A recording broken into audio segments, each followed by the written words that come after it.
The fuck was that, Ken? Joey Fats Radio, row 1, seat 1. I've been loving every second. I'm not rooting for injuries openly, but I just pretended that was Brian Deegan. I'm so fucking pumped. I'll be like, yeah, bitch, fuck I will do that. I'm gonna find him on LinkedIn and be like, "Did you punch a kid in the face? Tell me the truth." All right, Sean brought his A game tonight. All right, okay, I like it. I like where this is going. And I don't want to put this as like a thing. Like, he wasn't a bad guy as far as we know. Who said he was a bad guy? I don't know, but I feel like we're painting him in this light that he was like this bad guy, and I don't want to do that. To this day, I hope you hear this. Fuck you. But rules are rules, okay? Stupid rule, but it was a rule. If you were a Crip and you were cooling in the cut, what do the Bloods do? Are they booling in the butt?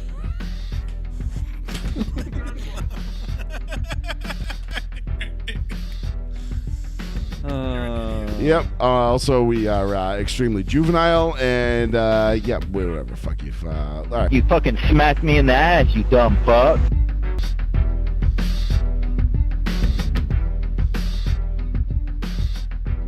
Okay. Whoa. Holy shit. Okay. There we go. Yeah, okay. Whoa. Hey, no, not me. Not Marshall. You want to see Marshall? I'll show you Marshall. Just kidding. This is Joey Fats Radio. Row 1, seat 1. Plizzy. Welcome. What up? Sup? Is that your mic? Did I mute your mic? Or you're good. Nope, we're good. Okay. I can hear you, Sweet. yeah. All right. Maybe to Sean's mic. Thank you, everybody, for joining us. Joey Fats Radio, Row 1, Seat 1, live on the one, the only, the New Bedford Guide. I am your host, Joey Fats, here to take you on a just absolute beautiful journey of 2 hours of sports talk with my co-host over here, Plizzy. Yeah. Sean could not be with us again tonight. He is deathly ill. Things are just, he's, I don't say he's falling apart in his old age, but he's, he's getting there. He's getting there. So, we got these little imitation Zyn packets of just caffeine in because it's late. Just kidding. It's not that late. It's 9 o'clock on the Eastern Seaboard. And, but, we're old-ish. Fucking sucks. So we need a little bit of a, kick in the ass. So we got these, what are these? LF Go Energy packets. They're just like little dippable, little dippy boys. Little dippable, that's all it is. Just like little Zyn packets of just pre-workout. 200 milligrams a packet.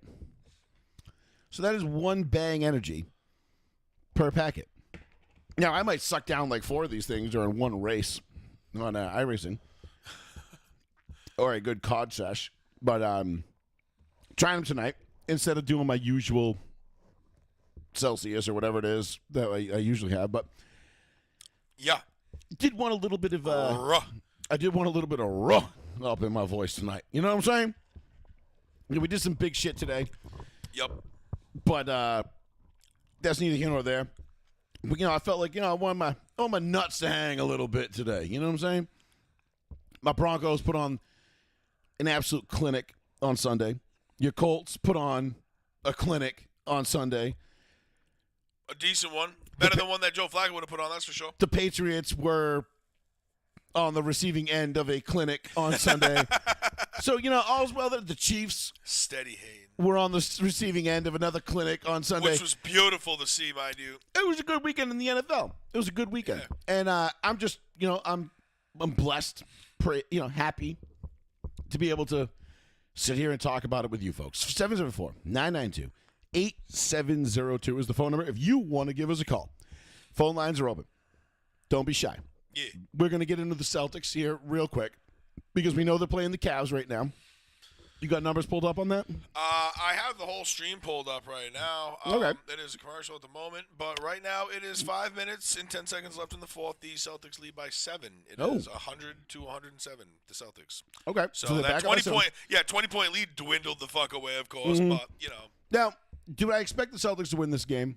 Yes, I do. Are the Cavs unbeaten? Yes, they are. Does that mean fucking anything? No, it does not. No. Are the Celtics better than the Cavs? No. No, they're not. They are not. Not by what I've just seen for the first. I watched probably the first 3 quarters of this game. Yep. I watched the Celtics jump I out. turned it on late. I watched. So we're gonna get in. We're gonna start with the Celtics tonight. If you didn't tell. In case I couldn't tell. Couldn't tell. Oh, let me get rid of this thing. Piss me off. All right. I love this thing. It's nice. It's good. Flavor's dope. Flavor's dope. Yeah. The orange one's good. This is the orange tangerine. Yeah, I don't fuck with like Zyn or anything like that. Like I don't do like No, nicotine I'm not nicotine. pouch. I don't do that shit. Like I just don't. I also eat got it, like, sour whatever. cherry and mint. No shit. Where do you get it? I don't know. I probably just like ordered these randomly one night. Really? Yeah. Fucking love it, dude. I can give you the brand. Yeah, whatever. I'll find. I can find it. Find I'm them. not gonna. I mean, if We're gonna kick it off with the Celtics because obviously this game is still going on. Yep. I watched basically the first, I don't know, whatever, first three-ish quarters. But yeah, we basically came up here at the end of the third. Tatum just airballed the deep 3 to much of your pleasure, I'm sure. But of course he did, which is so funny because that leads me to exactly where we're going with this. If you think the Boston Celtics are going to repeat as NBA champions, Yeah.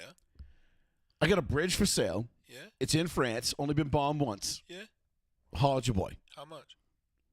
I'll give you a good price. Trust me. I don't want to say it on the air because I don't want I'm not saying they can't. I mean, it's anybody's game. We're still a championship defending team. It is not now, anybody's it's not game. saying that we can't You're actually, do I'm it. sorry. but- I'm sorry. You're right. It is anybody's game. Where are Anybody but the fucking Celtics. Nah, bro. You got to. They're in the mix, bro. They're always in the mix, bro.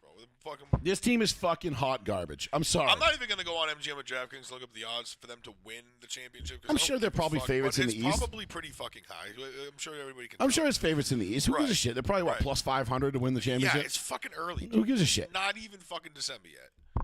What I watched from the first 3 quarters of this game, right? I watched the Celtics go up, right? They come out and they're doing their little double step, step back 3, bang, step back 3, bang. Everybody's hitting, right? Everybody's connecting. All of a sudden, they hit a little bit of a dry spell. Yeah. What does Cleveland do? They go to the rack. They start getting inside. Yeah. And the Celtics are like, oh, shit, we got to play interior defense.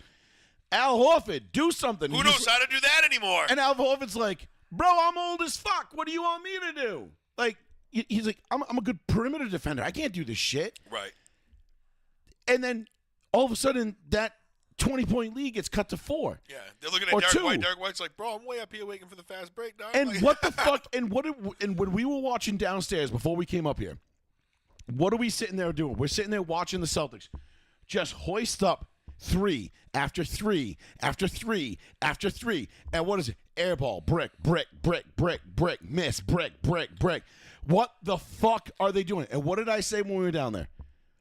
Stop trying to be the Golden State Warriors. Right. You're never going to be the Golden State Warriors. And this is what I fucking hate about this Boston Celtics team is they try so hard to be the Warriors of the East. And I mean the Golden State Warriors, not like the Warriors. Like, oh, we're the Warriors. Right. Like, Well, I mean, I think like a lot of teams forget, like, you don't have to adopt the Golden State Warriors game to beat every team. You yeah, might just Golden have State's to game works for them because they have some of the most prolific three-point shooters of all time. Exactly, and that might be how you need to beat them to Yeah. play catch-up, but you just don't need to do that with every fucking team in the league. Or- Why does every team go, oh, we got to go deep ball now, and they're shooting fucking, how many three-pointers a game? I mean, like, it's fucking insane now. The 3-point percentage, the 3-point attempts is up. It's like 400%. They're shooting like 40 of them a game or some It's- shit like that. Dude, the 50 a Celtics game. game 1. The Celtics they were trying to get the record for most 3-pointers in a Like game. 60 something or something. And we're like, but and they didn't because they went cold. They went 0 for 13 Yeah, or whatever of it was. course, And we're yeah. like, yeah, you fucking bums. Like, stop trying to be the Warriors. I listen. I love what the Warriors created. Initially under Mark Jackson when they drafted Clay and Dre and Steph, Right. and then they brought in Kerr to kind of, it was almost like a what's his name in Chicago when they forced him out and they brought in Phil Jackson, Doug, whatever, it doesn't matter. Yeah. You know who I'm talking about. Sure. The name escapes me at the moment. Yeah, if I seen him, I would know. I've had a couple. I broke protocol. Had a couple cocktails tonight. Okay? Whoops. Celebrating. We're celebrating. Celebrations. Celebrating PRs today. You know what I'm saying, bro? So, in order to, for what Golden State did, right? Yeah. They did a lot of what Chicago had done. Like Chicago was this homegrown team. They had all these great players, but they needed. What did you say? Airball another one? 30-footer? No, just fucking Bricked it? No, just off the fucking Tatum? rim, dong. Yeah, 35, whatever. I'm like, guy, Listen, chill, bro. So I'll get into keep Tatum going. in a Yeah, minute. keep going. But the Chicago Bulls bring in Phil Jackson. They win six championships. 6 out of 8. Don't ever forget it. Easy. 2 3-peats, 2 years apart. Because don't forget the Houston Rockets won 2 in the middle there when Jordan ducked them. But whatever. And I'm a big Michael Jordan fan, but also that Houston Rockets team was loaded. That being said, the Warriors did the exact same thing. They brought in Steve Kerr. He brought everything together.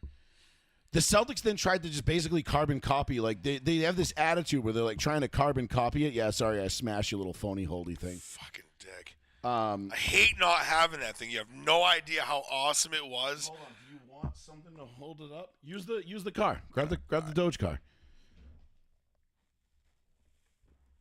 Yeah, there you go. There you go. Look at that. The Dogecoin. All right, that works. That's Yeah. Yeah, because I can put this on and have the feed in the chat up on that. Yeah. I don't So, have multiple screen shares. What I'm getting at is the Celtics they're basically trying to carbon copy what the Warriors did. Right. Well, they saw that it works. And it worked. But it worked because you had Klay Thompson and Steph Curry. Right. Klay was one of the best spot-up shooters of all time. Steph is the greatest three-point shooter of all time. I mean, not named Larry Bird. Because let's be honest, if Larry Bird knew his whole life that the three-point line was a thing, they sprung the three-point line on Larry Bird. He got to the league and they were like, "Hey, surprise! Yeah. Hey, by the way. Hey, by the way, if you shoot from back here, it's worth 3." And Larry was like, "Really? Right. Well, Just up the ante, did we? well, I guess you just made my life a little easier. I wish Right. I'd known this 20 years ago or 40 years ago, whatever." But nonetheless, the Celtics have this is what they do, and they go out there and they try to be fucking cute. When they move the ball and they cut to the hole and they go to the rim and they move the ball and they get inside, they're borderline unstoppable. Bro, Tatum's one of the nicest to drive to the hoop. Dude, we just saw it. He's beautiful when he drives to the hoop. He can draw fouls. He can get the ball in. Everything. He's strong. He's big. He's good, physical. But He's a great basketball player, but he is mentally fucking weak. And he sits outside And he just wants to sit there and just hoist the 3. And, be like, and they want that nice jump shot and shit. It's like, fuck that, bro. Nope. Go to the hole. we need a revolution in the NBA. We need to make hanging and banging down low great again. I don't know how you're going to do that. Change the rules. Honestly, the NBA I think right now is coming up to a crossroads. How do you change the rules about that? Get rid of hand checking, or bring back hand checking, I should say. Lighten up on, let defenses play defense on the outside. Right. Stop protecting these shooters. Make it harder to shoot threes. Seriously, that's all you got to do. Just make it harder to shoot threes. Because right now, the statistical probability of you hitting an 18-foot mid-range jump shot versus a three-pointer is about the same. You know what I mean? You're talking like fractions of a percent less. So there's no reason for guys to that KG mid-range jumper that was lethal. There's no need for that in this. Because not only if you don't hit it, you get the foul. Bang. And not only that too, but you've got 7-footers now that can shoot the lights out. Bro, crazy. So Jokic can fucking hit Yeah. anything. Giannis can hit anything. Durant can hit anything. I mean, dude, even fucking Wemby.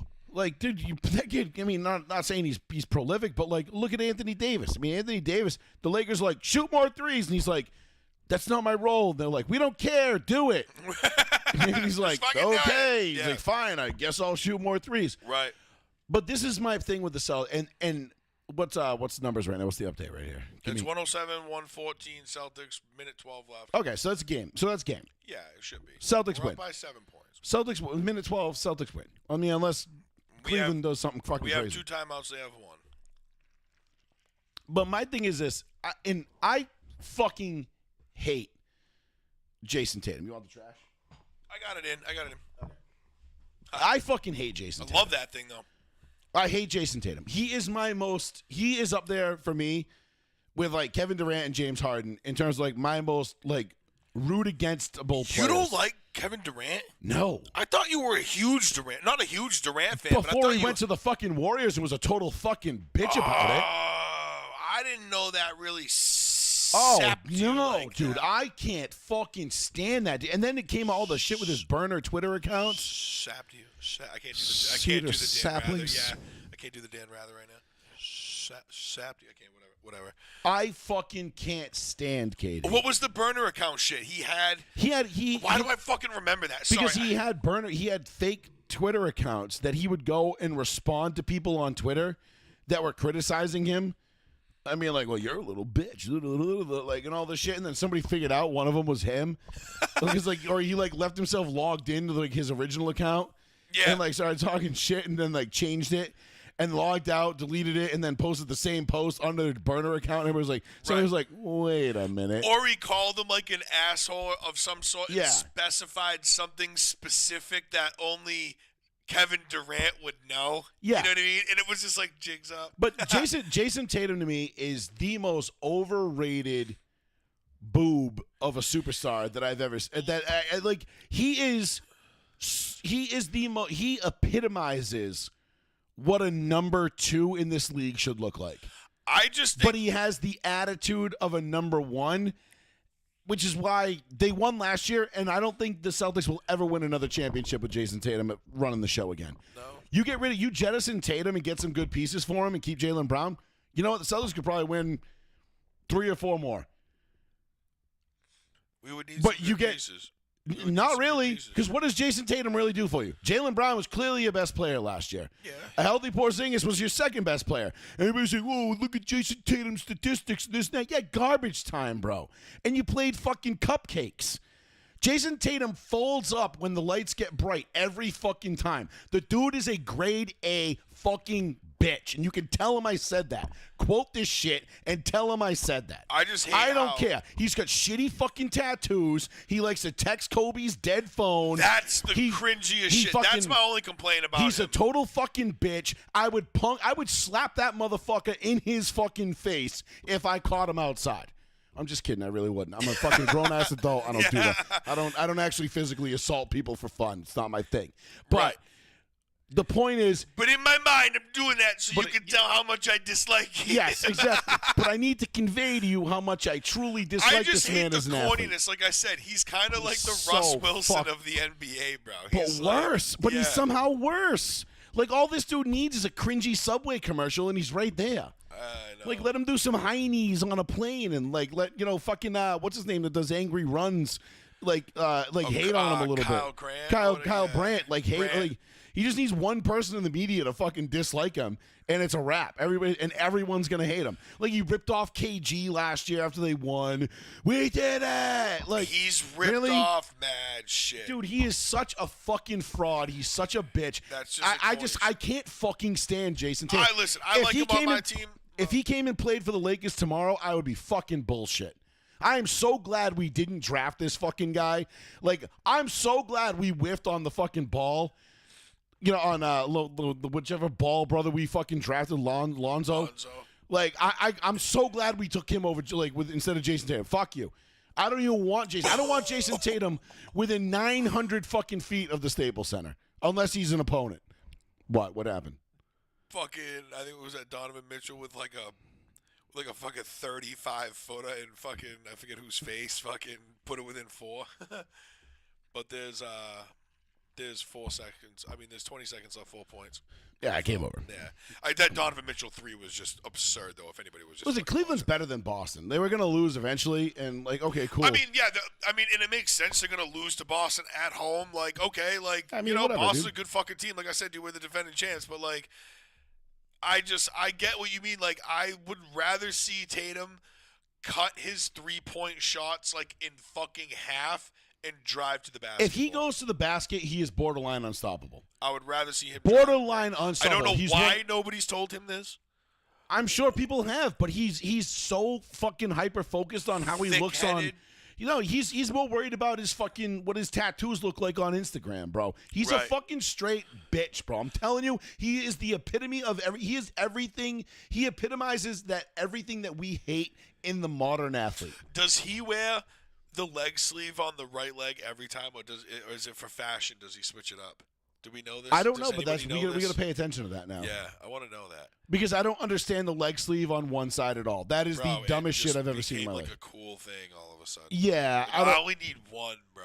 like that is the gayest shit I have ever fucking seen. Oh, I got a knee problem, so wear a brace. What the fuck does the compression pant do for you? Yeah, bro. Like I remember fucking Kareem Abdul-Jabbar going out there in some fucking straight rec specs, bro.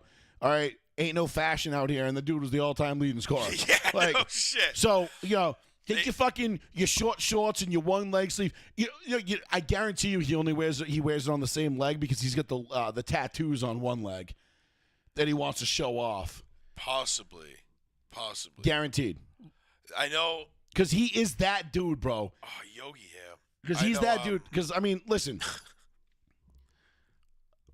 I have very strong opinions on tattoos and where people place them. Yeah. The leg is one of my least favorite places. Depends how it's done. Again, yes, that is true. But like, if you just got like one solid like Sailor Jerry style fucking like old school, not knocking Sailor Jerry style, but I'm just saying like calf tats, bro. They're just, I'm not a fan of just the Nah. single back calf tat. If you've got like the Boston Red Sox B on your calf, yes, me. Oh boy, we just called out 3/4 of New Bedford and Fall River right now. I'm looking at you. Fairhaven, I'm looking at you. primarily You. Sconticut neck. You know who you are. You know who you are with your Boston B on your calf, and and they probably have like those fucking tree trunk calves. Nah, bro. Bill Miller was boots. my favorite player on the 04 team. Bullshit, asshole. Bill Miller was nobody's favorite player on that team. Come on. I would believe you if you just had Trot Nixon over Bill Miller. You're only saying that because he was mad cool in the fucking interviews and shit. That's all. You know what I mean? And because he hit that ball at the middle on Mariano and, got Dave Roberts home to tie Wait, the wasn't game. that Kevin Millan? No. No, Kevin Millar got the walk that got Dave Oh. Roberts to first. That's then who he I'm stole thinking of. second. I was Then Bill thinking Miller. Millan. Yeah. I was had thinking the not single Miller, at the middle. Millan. That's what Yeah. I was thinking of. Right, because Sorry. remember they had the weird spellings. Yeah. But no, I can't fucking stand I hate everything about Jason Tatum. I hate his game. I hate his attitude. I hate his corniness. I hate how like everybody just worships like him. Dude, he is not a true superstar in this league. Stop putting him in that category. He is not Giannis. He is not Jimmy Buckets. He is not Embiid. He is not LeBron. He is not AD. He is not any of these dudes. I mean, he's like He's not any of that. He's a second-tier guy. And I don't give a flying fuck what you want to say. Ooh, his statistics say that he's... Yeah, cool, dude. Like, he's out there pumping up fucking numbers against garbage teams. What, was Antoine Walker a fucking superstar, too? No. Everybody knew he wasn't a superstar. He was just another guy. That's like going out and saying, like, listen. fucking hated that. But at least it was original. At least the Twan shimmy was original because you had, Was it though? Yeah, because you had Patriot players doing the shimmy as an end zone dance at one point. Yes. That was so. Imitation is the best form of Are we flattery, gonna talk right? about the Trump dance taking like Oh, full we'll get to- swing? We'll on get to that. everything? Yeah, All we'll right, get to cool, that. cool. I think We'll it's get to that. last. I just want to get this off my chest about fucking how much I fucking hate Jason Tatum.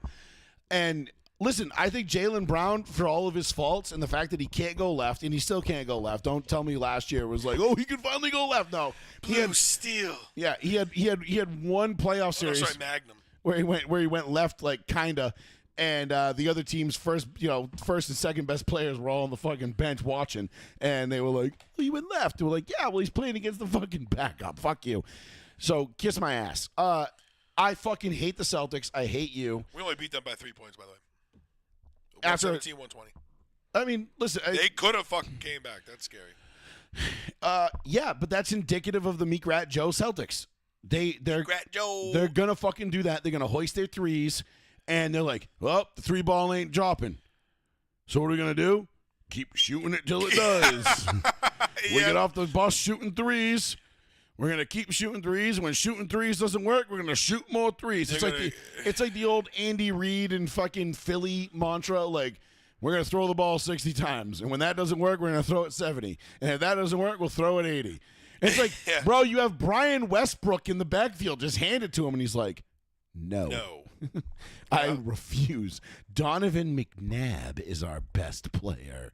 And I swear to God, Pinkston and Thrash are fucking nasty. Yeah. Like, dude, no, they're not. Seriously, they suck. Stop doing that. Just stop. James Thrash is not good. We don't want you to throw it to him. He's like, no, Freddie Mitchell is our guy. We're like, no, he's not. Andy, please stop make Donovan McNabb just hand off the ball to Brian Westbrook. And he's like, nope, no, we're gonna throw it 65 times today. And we're like, that's not a good idea. Same thing with the Celtics. They're just like, no, we're gonna keep shooting threes, more threes. Oh, the threes aren't working. Let's keep shooting threes until they work. Yeah, eventually the time will run out. Yeah. Like, cool. Like, we'll see who's there. We have a 20-point lead. Fuck protecting it. Let's just keep shooting threes. You're like, no, dude, you're taking low percentage shots. I don't know. I can't stand this Celtics team. I can't wait for them to get fucking booted from the playoffs in the spring. And their whole title defense just go down in flames, and everybody knows that they were a fraud because they didn't even get back to the finals. It's like, at least in like the 08 team, they had that one little hiccup in 09. And they got back. And they missed in 09, and then they got back in 2010, and then Kobe was just like, "Sup, bitches, revenge," and bitch slapped him out of that.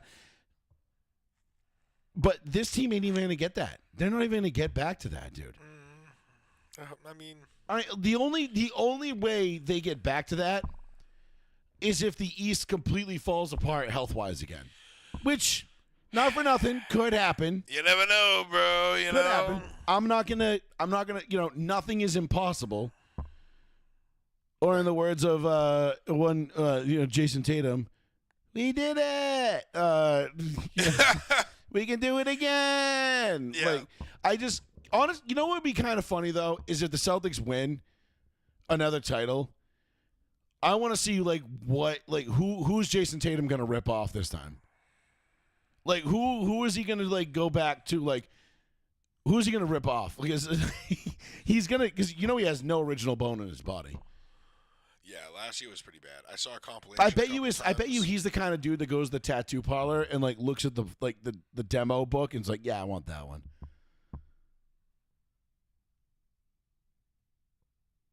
Why are you oddly silent? I don't know.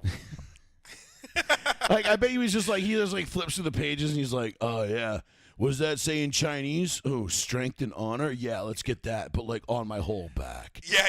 And then the guy just writes, it's just like, fuck me in the ass. Yeah. And everybody's like, yeah, check this out. Because people who do Chinese letter and they're like, yeah, dude, that's like 90% of the time they look and they're like, that's not what we that have says, no bro. idea what that means. Yeah, it doesn't mean, it's not even a letter in the alphabet, bro. Like some asshole made that up and slapped it on you. It's like putting a penis on your back and you don't even know it. You know what I mean? Or a Monster Energy tat, like M. You know what I mean? Like if you're one of those like metal militia kids, like Jesus Christ, dude. Like, yeah. I mean, I get it. Like we all got shitty tattoos. All the sick poses with the lifted F1s, bro. They're fucking named Kyle. It's like, I swear to God, this sheetrock stands no chance. The shape of a heart. I just love her so much, bro. I just love her so much, bro. I got 3 Monster Energy drinks. Yeah, hell yeah. But no, I just wanted to get that off my chest. Because I watched pretty much the whole game. I turned it on with like 3 minutes into the first quarter, and we watched it till we came up here. And the Celtics, when they move the ball and they go to the hole and they get inside, they are borderline unstoppable. They're one of the most talented offenses in the league. And then you've got guys like Hauser and Derek White or whatever his fucking name is, like trying to like hoist threes. Don't act like you don't know who Derek White is. I don't know who he is. He is a fucking nobody, bro. No, like, he's not a nobody, bro. He is. Like, oh, cool. He won a championship in Boston last year purely by happenstance. Like, don't ask me, what am I supposed to add? Like, I'm like, everybody's over here acting like, you don't know who Derek White is? Like, he's fucking Klay Thompson or something. Shut the fuck up. Like, no, he's Derek White, dude. Yeah. Who He's cares? been like one of our best players for like, what, 4 years now or something? I don't know. Cool, man. That doesn't like, say much for your best players. Why? If Derek White's been one of your best players, I can figure out why you've only won one championship in the last 16 years. Well, we only had him for like 4. Okay, but there goes. So I don't give a fuck about the other 8. Okay, but the last 4 years you got 1. But we got one. Barely. Okay. And I mean, it took, like I said, an incredible turn of events in terms of injuries for everybody else. Sans Dallas, who was the most overrated fucking team to ever come out of the Western Conference ever. More so than their 2011 counterparts. Because at least the 2011 Dallas team, at least like they had Dirk, bona fide Hall of Famer. Yeah, Dirk's nasty. Tyson Chandler, Defensive Player of the Year. You know, Jason Terry, 3-point specialist. Like, they had at least a decent fucking team. They were a great team. They were the best team since the 04 Pistons. Not to say that they were as good as the 04 Pistons or better, but they did beat the Heat that particular year. This past Dallas team, like, dude, people forget, like, did everyone forget that they had to win, I think it was like 13 out of their last 14 to get in. to get to 50 wins? Dallas did? Yeah.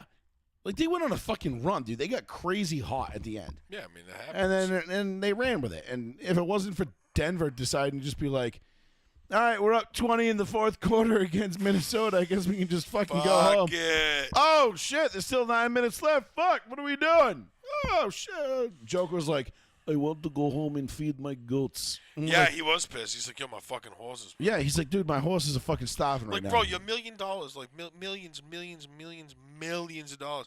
Like, it will go a lot further in Serbia, But- wherever the fuck you're from, if you give somebody money to fucking take He care of your is the horses. epitome of a guy that just wants to, Get the fuck out of here. like, come. Like, He's like, come- thanks for the cash, dicks. Later. Yeah, he just wants to come here, do his job, and leave. Yeah. And that's it. He's just like, yeah, I fuck respect that. the fuck out of that, man. I do too. He's like, I'm not here for the media. I don't care about Yep. this shit. No, man. I'm not your fucking hype beast. You can Yeah. just slap logos all over. Yeah, and like, shit. he's like, nah, man. Like, cool, man. I came to win a championship. That's what I get paid to do. Win basketball games. We won all the basketball games we yeah, had to no, win. fuck off. I got horses, Yeah. bro. Now, can you please fuck off? I want to go home. And everybody's like, you don't want to stick around and enjoy the party? He's like, no. He's like, I'm not 21. What do you mean we got a parade? Nobody's gonna be there. Who cares? Like, Nah, Denver shows out. yeah, they showed out. I Denver think. shows out for their champions. The only ones that don't is the women's teams, the women's basketball team. That was the Chicago Sky, right? No, who won? Oh, Vegas, right? Couldn't tell you. Wasn't it even? No, wait. Who the fuck won the WNBA championship? Wasn't Caitlin Clark? No, they lost. They got bounced out in the first round, I think. Oh, yeah, because they're kind of a shitty team, right? Like, around her. I mean, yeah, they were like terrible. I think the year. Like, she's great, but the rest of the team kind of sucks. Well, on top of that, I think they were a pretty fucking terrible team anyway. And then all of a sudden, I mean, I couldn't even tell you who played in the WNBA finals. who's NYL? New York. 60. Yeah, the New York Liberty won. Oh.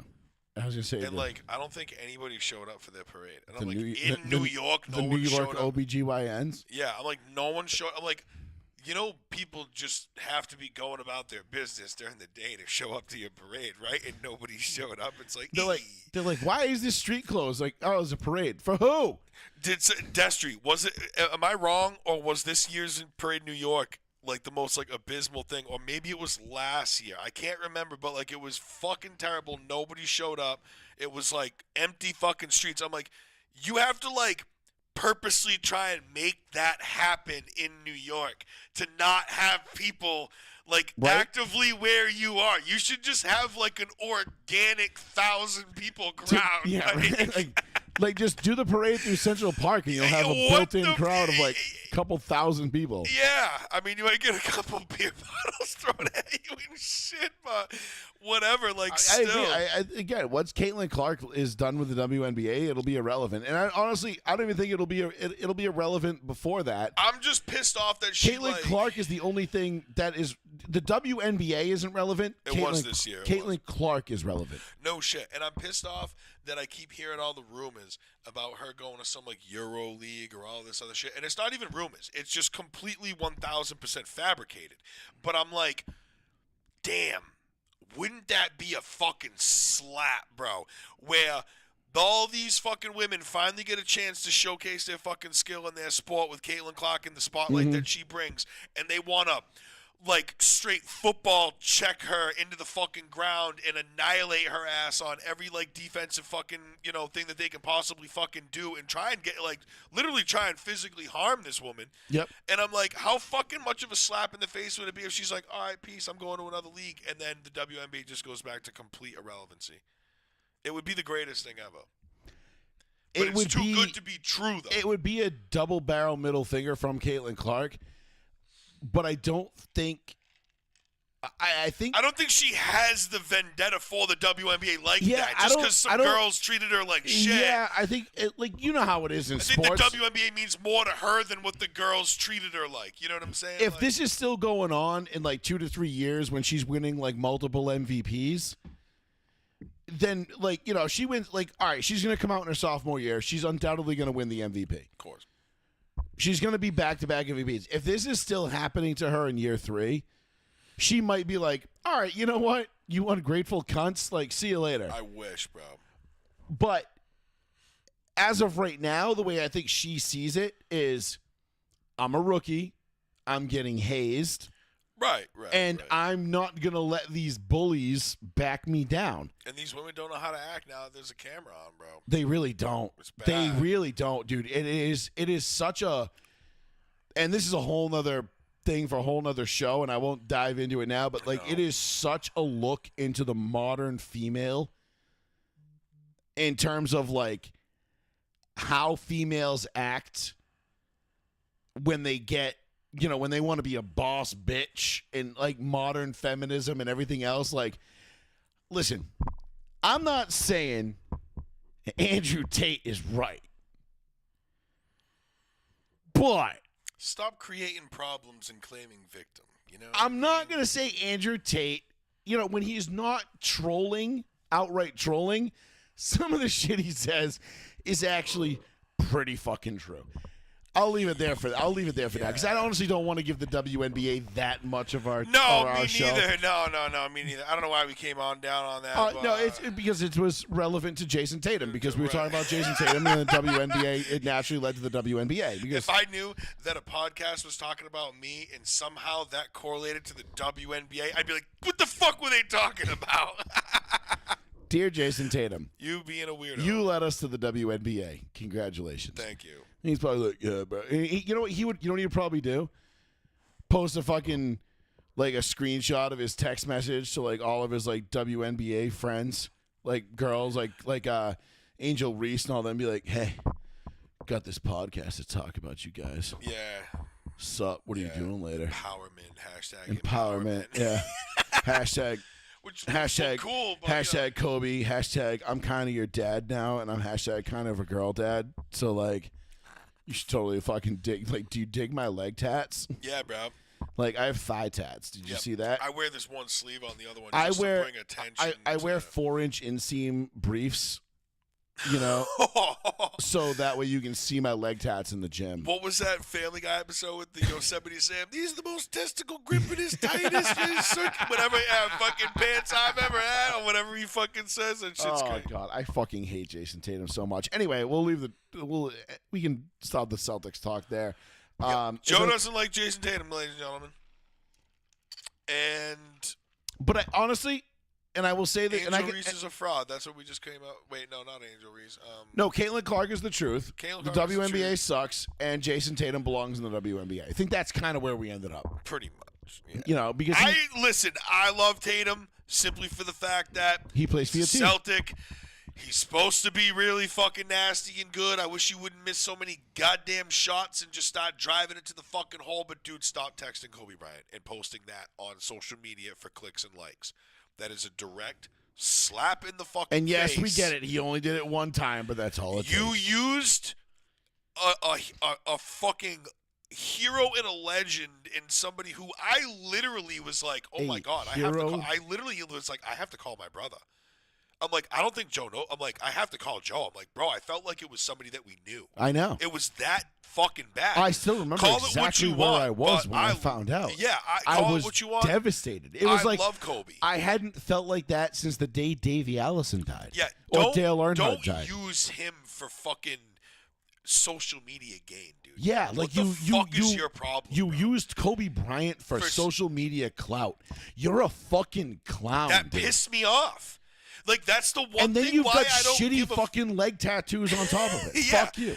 Like that's the one thing like why I'm like, as long as Tatum plays for my team, cool. When he goes, cool. Yeah. Oh well, whatever. No, Tatum's like, gone. Thank God. he got us one or whatever. We got one with him You did, or whatever. he did his job for He you. was on our team when He we got served one. his purpose. Right, cool, bro. If you come and go, I don't care. The fact that you use Kobe for fucking social media clout fucking pisses me off. And I'm a Celtics fan, but I just think that's complete bullshit. I mean, you got it. You have the Celtics bucket hoodie on. Kobe- You're a diehard, ride or die Celtics fan. You always have been. I mean, yeah, but I don't inundate myself with statistics and knowledge of the game. no, Like, but I can't tell you're a who fucking- diehard Celtics fan. When the Celtics are on, you're all in. Yeah, you of are course. all in. Just I the love same way when the Lakers are on, I'm all in. I don't care who's playing, and you know that. If the Celtics are playing the Nuggets in the finals, you and I know. Well, we should probably watch that in opposite rooms because you're gonna sit there and be like, "Fuck you, you're not a Nuggets fan." I'll be like, "Yeah, but they're kind of my number 2 team in the West." Yeah, 'cause and I'll be Denver." like, kiss my ass with your number 2 team. "Yeah," and you're like, You can't have a number 2 team in "This the is my NBA. number 1 team," and I'm like, "Yeah, but I hate your number 1 team." So I fuck don't you. have a number I 2 haven't- team. I haven't liked your number 1 team. I will say this: I do have one Celtics jersey in my closet. Yeah, it's a Havlicek jersey. Yeah. That's respectable. Yeah, and, Everybody should have a Havlicek and quite frankly, if I was going to have another I don't Celtics have jersey, one. it would be a Larry Bird jersey. Because to me, and again, and I say this all the time on this show, Larry Bird, you can have your Michael Jordans, you can have your LeBron Jameses, your Facts. fucking Kareems, your Magics, your whoever. I don't Your give a flying fuck. Kobe's. Your Kobe's. I don't give a fuck, bro. Give me Larry Bird 7 days a week and twice on Sunday. Larry Bird is the greatest basketball player to ever step foot on a court. Statistically, is he the great? No. Most championships? No. But if you watch the film and you watch what the man did and who he did it against and when he did it and how he did it, there is simply no argument. I watched a show, I think it was last week, I forget, it was Decon was doing his a show from Top Shelf. Yep. And everybody in New Bedford knows Top Shelf Bar and Grill down there. Great fucking spot. I don't know the other 2 guys that were doing the show. I know my boy Jordy was on. I think he was in the bar, and they had people in there. They had phone lines open. I almost called in, but I didn't want to hijack the show. I was like, whatever. Decon was doing it, though. And Decon's my boy. Yeah. And I love that. He's a good shit. Big time Lions fan. He's an all-time Jordan fanboy, like whatever. Just like Darkness was when Darkness was doing the show here. He was an all-time Jordan fanboy. But here's the thing with the Jordan fans. They're like, Jordan's the GOAT. Jordan's the GOAT. Jordan's the GOAT. I'm not going to hear anything else. Jordan's the GOAT. And I'm like, nah, bro. Like, listen, you can say Michael Jordan's the greatest. I'm really not going to I don't have any beef with that. Like, if your argument is Jordan's the greatest, it's not like you're coming at me with like, I don't know, Joe Namath is the GOAT. You know what I mean? Like, okay, all right, bro. Like, you could have said Dan Marino. You could have said Bart Starr. You could have said Johnny Unitas, Peyton Manning, Tom Brady, whoever you wanted to say. Hey, you went with Joe Namath? That's your GOAT? Really? Right. Like, come on, man. Like, what next? Like, listen. Or if you want to make it even more relevant, Kurt Warner. Kurt Warner's the GOAT. Listen, I love Kurt Warner. I do too. I think the world of Kurt Warner. I think Kurt Warner is one of the most underrated players. But there is no way in fucking hell Kurt Warner is entering my top 10. No. Like, there's just too many good names above him. I think something that really needs to be like given to be like a GOAT argument, and I hate how the term GOAT's been tossed around. Like, there can't be multiple GOATs in a sport. There can't be multiple GOATs. Which is why I will stand and die on the hill that Larry Bird is the greatest basketball player of all time. And like greatest of all time. Do you know why? Go. Like, and it also has to do with like why Peyton Manning is one of the greatest of all time. It's that supreme intuition.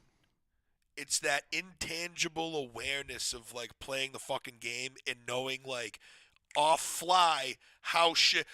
Think of like a chessboard that's constantly moving. And you got to think of, like, you know what I'm saying? Like, Larry Bird just fucking knew where everybody was on the court at all fucking times. His passes, his assists, the way he played. You can't fucking teach that shit. You just have it.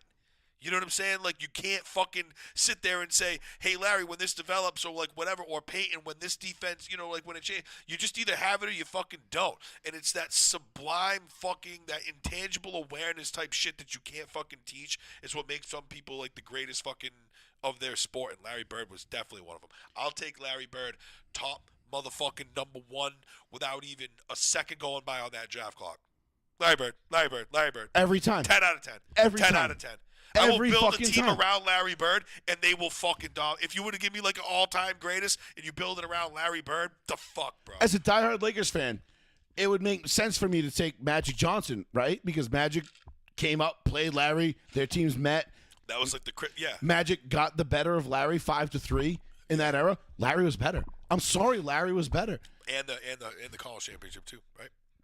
Yeah. Magic won? Yeah, Magic won, yeah. Larry was better.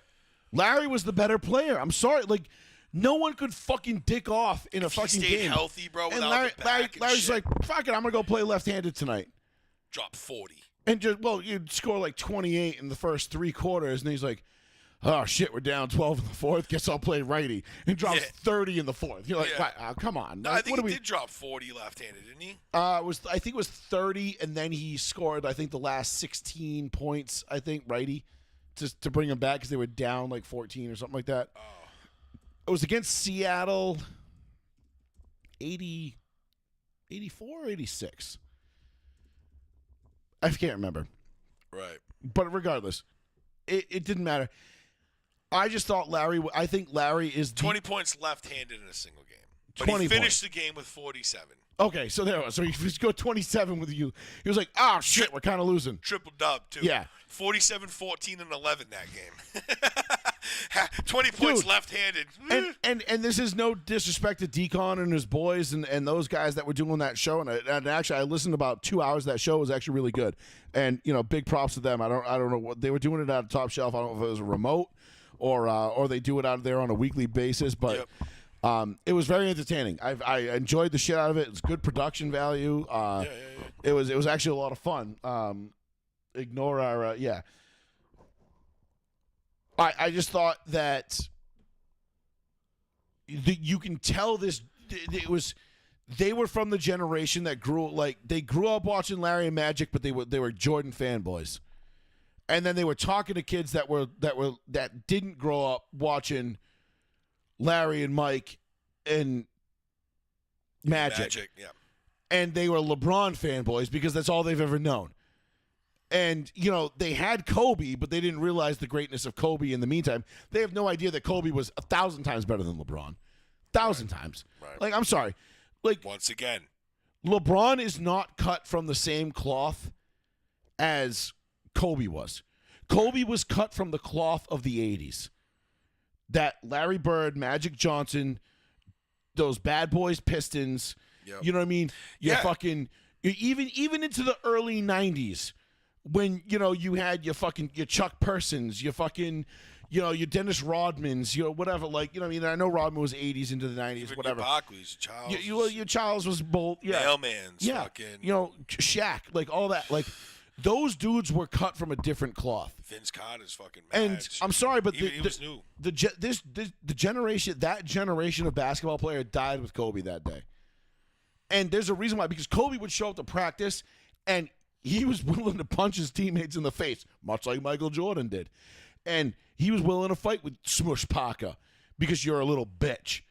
And you're acting like a little bitch. And you need to stop being a little bitch. Little bitch. Little bitch. Little Smush. bitch.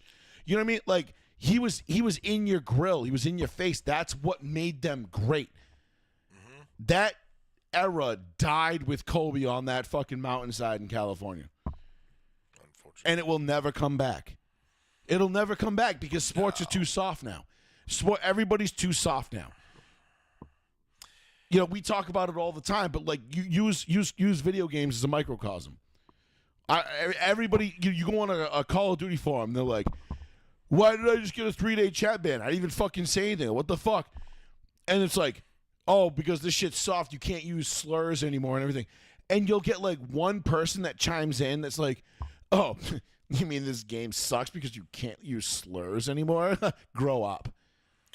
And that right there, that dude right there, and the 38 people that like that comment are the reason why sports are fucking soft now. Yep. Because you got a bunch of little bitches and little assholes running around who are entitled as fuck, who've never been punched in the face. They've never had to earn their spot. Their mommy and daddy fucking, if they don't get a starting spot, they fucking go and run to the coach and cry about it. Yep. And it ain't about working hard. Dude, I got benched so many fucking times. Every sport in my life I've been benched. Yeah. Except paintball. I didn't even make teams. Yeah. Like, And you arguably are the best athlete I've ever fucking met. Like, in terms of, like, size, strength, like, power to weight ratio, all that shit. Like, possibly. I don't know anybody, at least in the gym. I don't know anybody that can move more weight than you at your size and, how do I say this politely, with your disinterest. Dedication. Yeah. Yes. Like, yeah. Or lack thereof. Or lack thereof. Yeah. You know, like, you know what I mean? Like, dude, I just watched this kid. I just watched this dude fucking bench 4 plates today, and he just shows up once a week and just, yeah, whatever. I didn't even really go through my progression. Yeah, he's just like, I don't know. We jumped kind of quick. Yeah, I just want to throw some weight around today. Well, Whatever. I had to. He was there. You were there to spot me. Yeah. And just fucked around and bench 4 plates. Like, dog, there ain't many people that can do that. Yeah, 4 plates is good. He was a good feat. Yeah. Five would be better. Joe. We know some people that can do that. Not gonna name any names. Yeah. Those 2.5s look real tiny next to that. But nonetheless, my point is like the athleticism, this generation of athlete, is completely fucking cooked because they're growing up, and even Tom Brady says it. If you don't believe me, go listen to Tom Brady. Go listen to your fucking holy grail, your fucking knob slob, goggle his fucking balls. Tom Brady. You're dumbing down the game. Like, we were watching, what was it, last night? I mean, the guy's I'm watching Cooper Rush, and I'm watching the Texans and the Cowboys last night. We'll boom. Game was fucking painful, Boom, man. boom, boom. We'll shift some gears here. Yeah. Into the NFL. Watching the Cowboys and the Texans last night. Painful game. Painful. And I'm watching a couple of balls, and Cooper Rush throws a ball, and I watch this ball leave his hand, and I see the receiver, and I'm watching the Manning cast, so I don't have, like, the full screen. Yeah. I literally go like this. I go, oh, no. It's a bona fide hospital ball. And his lollipop. And his tight end goes up to get it, and he gets fucking stuck. And I'm like, oh, and I'm cringing. And then I remember, I'm like, oh, wait, it's 2024. That's 15 yards in the freebie. Yeah. Doesn't matter. And of course, here comes the yellow laundry. And I'm like, these fucking pussies, bro. Crazy, bro. I'm like, that's the shit Tom Brady was talking about. He's like, yeah, I could throw that ball to Julian Edelman or Aaron Hernandez or Gronk or whomever. Right. He goes, but then I was going to have to live without him for the rest of the game because they're going to be in fucking concussion protocol because Ray Lewis was going to fucking tear their head off. Right. Might as well get 6 yards than get the 11 and my boy's gone. Yeah. You know what I'm saying? Right. Like, Tom Brady was the king of checkdowns, bro. Dink and dunk down Listen, the field, bro. We ripped him for it, but it got him 7 Super Bowls. Fucking worked, bro. Yeah. You know what I mean? And, I mean, to be honest with you, like, post-football Brady, I mean, like you said, he comes out, he is a pretty fucking smart dude. I do side with him on a lot of shit that he says. Listen, Like I never thought Tom Brady was a fucking bitch ass punk for the shit he did on the field because I knew why he was doing it. And I read between the lines and I could see he was smart. He knew what he was doing. It was calculated. Guys like that are calculated. And it's the same thing with Bill Belichick, the head coach, everything. Those guys were fucking razor sharp. They knew every rule. They knew how to fucking get over on you. It's the NFL. Yeah. It's like look. It's remember like when Belichick kept taking the penalty because it would back him up, which would make his punt. You know, like I forget what game that was. It was against Baltimore. Yeah, and they were like, the refs were like, "All right." Oh no, that was against the Titans. I think it was against Vrabel and the Titans. Didn't they have to like enact some fucking rule or Yeah, something where they were like, you can't do that. And it was like, nah, I totally fucking can. Yeah. And I will. Won't be here all fucking night, bro. I can, and I will. Yeah. So fuck you. Yeah, we'll be out of here at 2 o'clock. And that's what I love about Bill Belichick. Yep. And that's why Bill Belichick Exploit. is unequivocally the GOAT. Exploits the rules like no one's ever done, bro. It's like Bill Belichick understood the art of war before Sun Tzu. Like Sun Tzu. he just knew. Yes. Bill Belichick is the greatest coach of all time in any sport, and that includes Phil Jackson, Red Auerbach, whoever you want, Joe Torre, whoever you want to throw in there. He is the greatest of all time. Bill Belichick. There's a reason why I am glued to the Manning cast for the first 2 quarters every single night on Monday. Wish I could watch it, bro. I just Because can't. it is football for football nerds. If you love football and you're a nerd for football, you need to watch the Manning cast. And it's Peyton, Eli, and Bill Belichick. 2 of the greatest minds, and one of the greatest minds, little brothers. Right. Who's there for the comic relief and Right. he's really fucking good at Who's it. a thorn in Belichick's ass, the only guy who's actually beat him. So it's like, all right, maybe you can really talk here with these Like, guys. you should have heard it last night. Can you use Bruce? Yeah, I can You want to use it. solo it for 2 seconds? Yeah, I can All right. solo it. I can solo it. Sprucey Goosey, you want to just soda water? Yeah, the strawberry flavored one, please. And don't be shy with the vodka, but don't be crazy. Well, you know, like, listen, give me like 3 fingers. Okay? I don't want to be getting, I don't need to be hammered.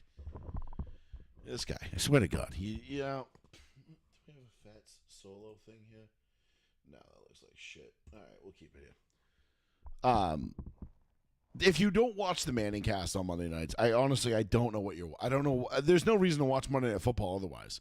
Unless you are a fan of one of the 2 teams playing and like you're one of those people that needs to be like locked in to the game, and I kind of get that part of it, like, you know, but even still, I'm bummed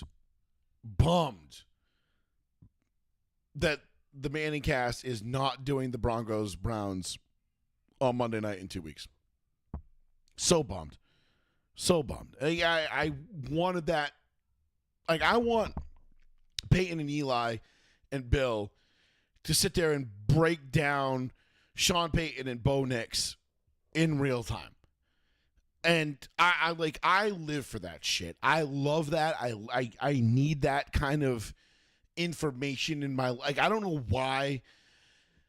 It does nothing for me. Like, it doesn't increase my bets. It doesn't make me any better on Sundays when I'm picking parlays. Although I had a 10-leg parlay this week, and I know everybody loses parlays. I'm one of them. I had a 10-leg parlay. I went 9 out of 10. Just heartbreaking. Like, I usually can't get 3 right, and I get 9 right, and I still lose. So, Cortland Sutton, you owe me a touchdown at some point. But, nonetheless, if you're not watching, like, I wanted Peyton and Eli to break this shit down on Monday night and watch Bo Nix in real time. And that was going to be, I was so, like, gassed up to watch that. And then you realize, oh, never mind. This Monday is their last one until the Monday night wildcard game in January. And you're like, fuck. I'm like, God damn it. Now I got to watch, like, Monday Night Football without. Now I got to listen to, like, Joe Buck and Troy Aikman. Like, I probably just won't even watch, to be honest. I'll probably just go do something else. But it is the best thing on television. And even my dad was telling me today, he was like, I couldn't wait. He's like, I was dying laughing. You know, I was fucking watching this, and there was one zinger Eli threw in there last night. Oh yeah. That he CeeDee Lamb caught a ball, and it was a nice catch, and Eli Manning was like, "Oh well, you know, it's good he doesn't have the sun to compete with today." You know? And you're like, like, and Eli's got that like stupid shit-eating grin on his face because he's like, you know, he's a giant, he's gonna shit on the Cowboys. Of course. But like the Manning cast to me is just, it is the greatest thing on fucking. Jerry Jones and his team of architects didn't think about that much, did they? Sorry, it happens in the Colts stadium, but not. I don't know if it's that bad. Well, there's Colts certain, stadium does it too. Yeah, I don't know. I mean, you want I've seen it on bad days, and I'm like, fuck, I hate these 1 o'clock, like sun shining bright. Right well, through late in the day after daylight savings time, you're like, fuck. But Yep. like, you gotta understand too, like, we're an AFC team. We got CBS. We're gonna get 1 o'clock games. Like, Right. hey, we're not playing at 4 o'clock. Like Denver plays at 4 o'clock every day, Right. but which is 2 o'clock Mountain Time. But it doesn't matter. They're an outdoor stadium, Right. nonetheless. But no, the Manning cast. To wrap this up, like, I could sit here and wax poetic about it for hours. Yeah. It's the best thing to happen to. I think it's the best thing to happen to football since the Red Zone channel. Because it is just you can consume a wealth of knowledge, like from these guys in one game. Right. Because they don't just sit there and cater to the lowest common denominator fan like the national broadcast has to do. Right. Monday Night Football, like, okay, you're broadcasting the guys and like you want the game and you're broadcasting the guy, but you're also you're not broadcasting to the guy who's watching, you're broadcasting it to his girlfine or his wife, who might not know shit about or like football. the 10-year-old kid or something. Yeah, or like whatever. and you got to break it down to like this, like sub 50 IQ level of football, and it's like, well, and then you got Troy Aikman out there. It sounds like he's fucking hammered half the time, Right. and you're like, fuck, like love Joe Buck. I could live without Troy. I mean, granted, I know they've been partners forever, and not to say that Troy's like, but I think he's lost a little off his fastball. I like Troy. I don't mind. I do. Listen, I'm not hating on Troy, but not my favorite. Is he better than Joe Tessitore? Absolutely. But then again, so is the death rattle of my firstborn son. So, it is what it is. 774-992-8702. We've got a bunch more to get into. We got about an hour left. We've been on for an hour. We've talked a lot of Celtics and how much I hate Jason Tatum. We talked a little bit about the Cowboys. A bunch about the Cowboys, actually. And we're going to get into the Colts, the Broncos, the Chiefs, the Bills. A little bit of the Patriots. Yeah. And whatever else you decide you want to get in on. So, give us a call, 774-992-8702. The phones are on. They are open. Yeah. If you want to give us your thoughts and feelings. Where do you want? What do you want to start with next, Paul? You want I still think it's fucking hilarious that the Packers own the Bears, which is awesome. Can I just say The Bears are fucking terrible. All right. I know we're only 11 games into the season. Can we officially just say it? We were right about Caleb Williams. He fucking sucks, dude. They talked about benching him, bro. There was word floating around that they were talking about benching him. They won't bench him because they'll fire Matt Eberflus before they bench him. But this is not Matt Eberflus's problem. No. Or not Matt Eberflus's fault. This is the GM's fault for drafting the biggest fucking bust since Jamarcus Russell, and everybody fucking knew it except the Bears. Yep. Do you know that Clown. Do you know that the Bears punter has more punt yards than Caleb Williams has passing yards? Guess you're not gonna have to punt much this year.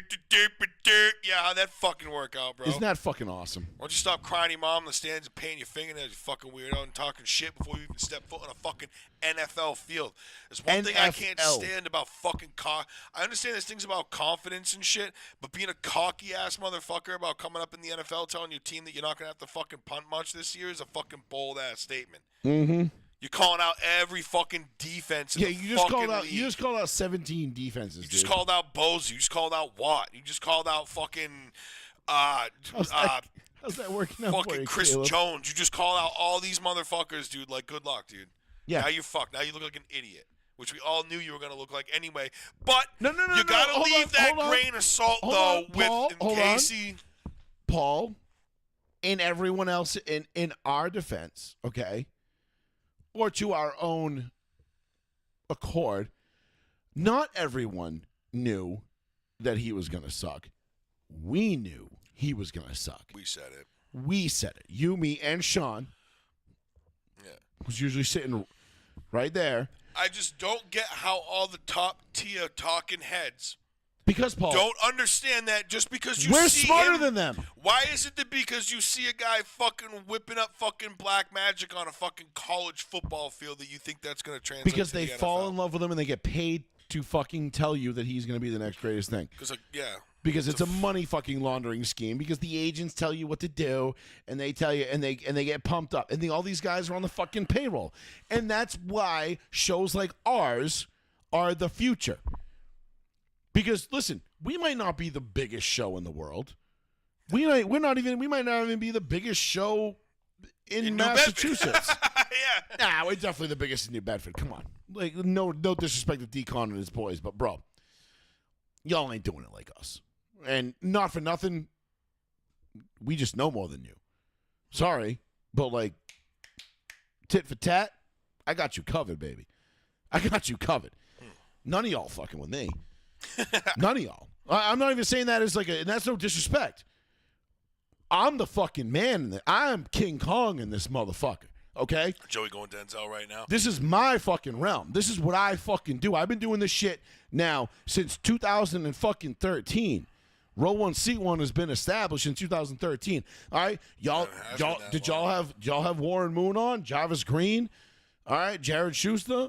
Y'all ain't interviewed it? Oh, cool. All right, well, I guess you should shut the fuck up. Just shut the fuck up.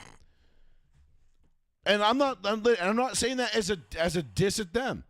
I'm just saying I've forgotten more than most of y'all motherfuckers have learned, and that was just today, since I woke up. Okay, so y'all want to fucking like cite like stats and numbers and all this shit, and it's real cute, and you accuse me, oh, you're real good at Google. Oh, that's fucking laughable. You think I need to Google that?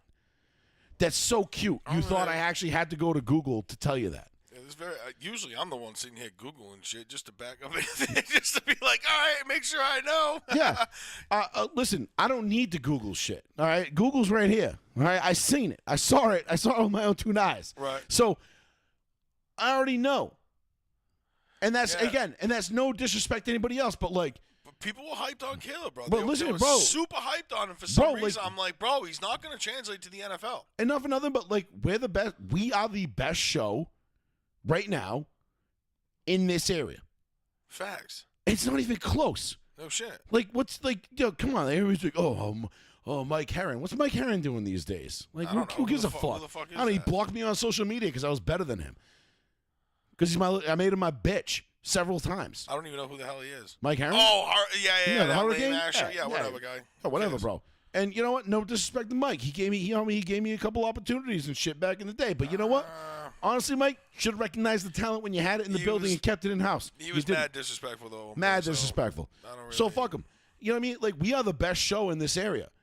And it's not because we're the smartest or the most knowledgeable. I mean, yes, that helps.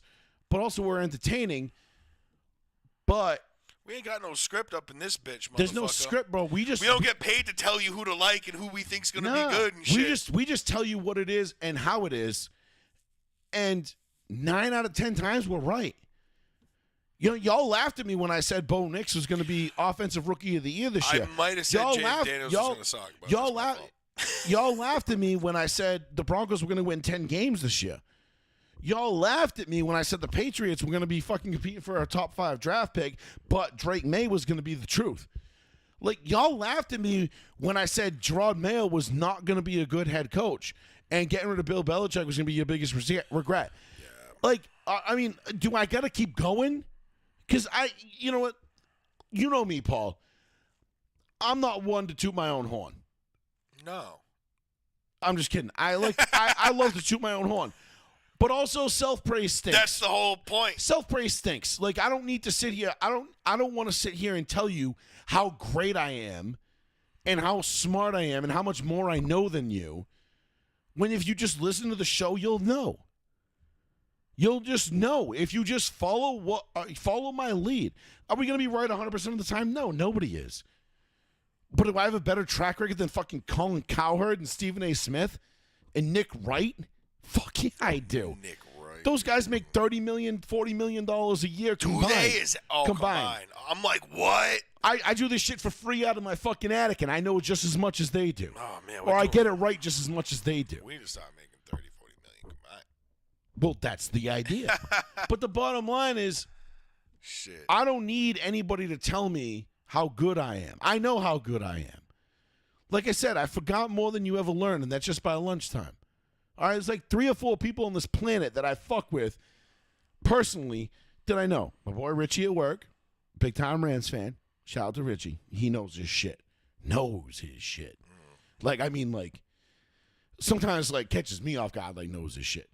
T knows his shit. Always an OG with Tommy. encyclopedia. Tommy knows his shit.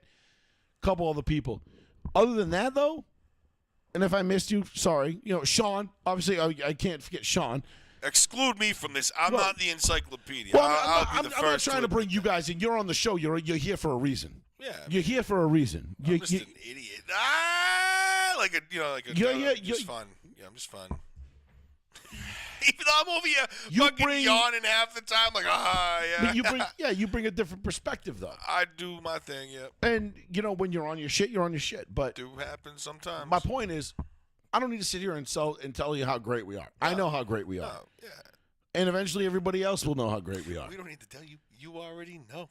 Facts. You know what I'm saying, bro?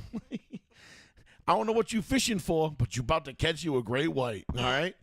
So we do what we do because we love what we do, and we don't have any agenda. We don't have any purpose.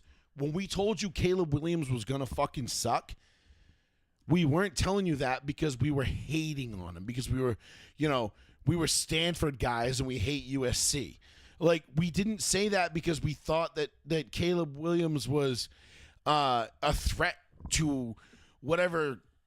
You know, we weren't Vikings fans or Detroit Lions fans or Green Bay fans trying to, just tell you he sucked because we wanted to say he sucked. No. We read the writing on the wall. Yep. We watched him in college. We looked at his personality. We evaluated him like we do every other quarterback that comes out every single year, which we all do. Me and Sean in particular, we take the draft very seriously. Sean more than me. I just look at guys, and I've done this long enough now where I can look at a guy and I can say, like, okay, I got a feel for him.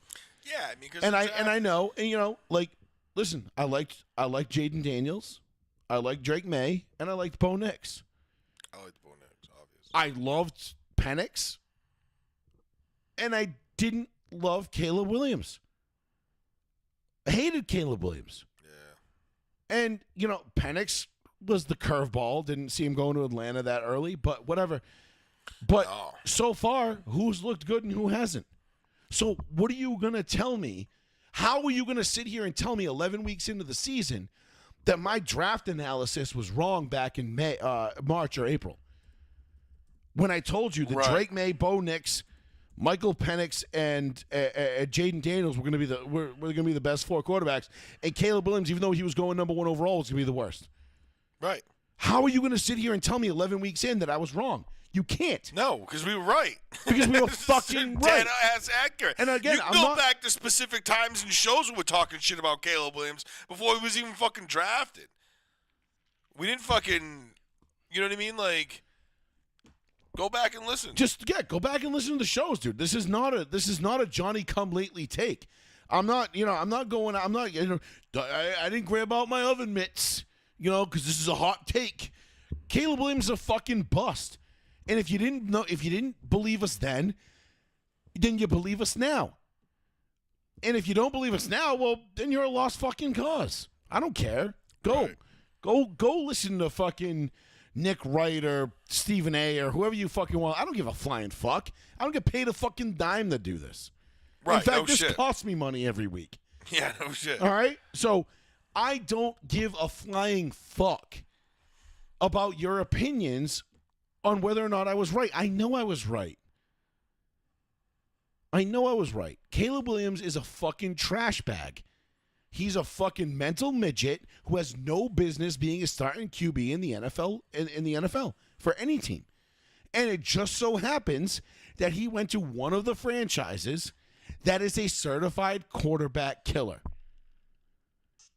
You have Cleveland in the AFC, Chicago in the NFC. There's your two. That's it. You go to either one of those two places as a rookie quarterback, you can basically kiss your ass goodbye. You're done. You're not getting anywhere. You're fucked. Fucked. Yep. Cooked. Dead on arrival. Love it, though. And that's it. And here we are. I love it. And so now, and we'll shift a little bit of gears to this because we're on rookie quarterbacks.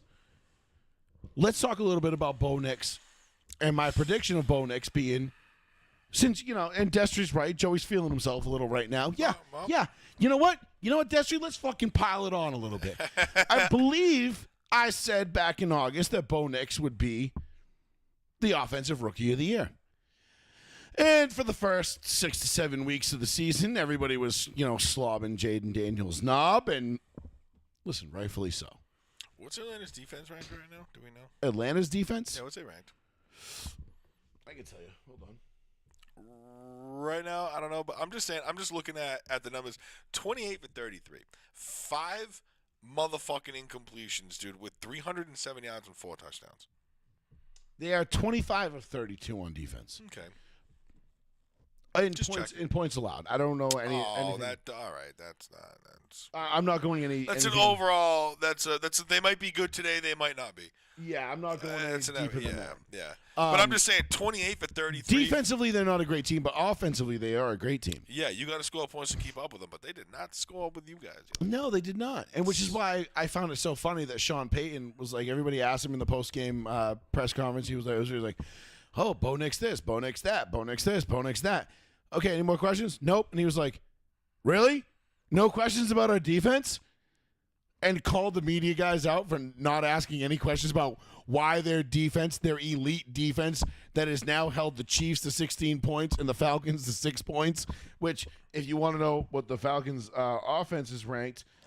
Pretty fucking good as of right now, are they not? At They least top 10? are. Are they top 10? Well, they were better before this week. Right now, they're 15th. 17th. Oof. But that's because the Denver Broncos put an absolute. I dick thought they slapping were on them. close to 10, maybe. They were in the top 10. All right. I before thought this week. so. Yeah, they were one of the highest scoring. 6, dude. I mean, They were one of the highest scoring offenses in the league. poured it on them, bro. The whole. Nix is beast, bro. Bo Nix is going to be nasty. You're going to give him 2-3 years Well, to polish. so let's talk about Bo Nix and Jaden Daniels real quick, and then we'll get into your Colts, and then we'll Just get into the quick. Chiefs and the Bills. Yeah. So Bo Nix and obviously the Broncos, we came out, we dick slapped the Falcons on Sunday. Sorry, Sheldy. I know that. I mean, I apologize to you on Friday for what we were going to do to your Falcons, but love you, buddy. We dick slapped them. They got into the red zone on their first 2 drives. And I laughed, and we held them to 3 on both those drives, and I was like, oh, this game's over. I was like, systematic against, so if you're playing the Broncos, typically, unless you're the Baltimore Ravens or the Dolphins of last year, but this is a different year. If you're the Baltimore Ravens, other than that, you basically get 2 cracks on the first 2 drives at scoring a couple touchdowns, because you're going to get in the red zone. After that, the defense is going to tighten right up on you. They're going to kind of be in on you and snuff you out for the rest of the game. Right. You're not going to have much. Getting a little sweaty. Yeah, alcohol's working. Once those initial 2 drives are over, good luck. Yep. Good luck. That defense is going to hone in on you, and you're not going to get many chances at a touchdown besides maybe a broken tackle here, busted play there, whatever, which rarely happens. I mean, think about it, dude. Nick Bonito is second right now in the NFL in sacks. Does anybody even know who Nick Bonito is? No. But guess what? I'm about to go throw a fucking $100 on him and win Defensive Player of the Year because he's second in the league in sacks.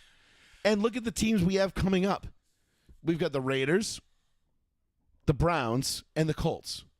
Oh, fun for us, yeah. So, and 2 out of those 3 are at home.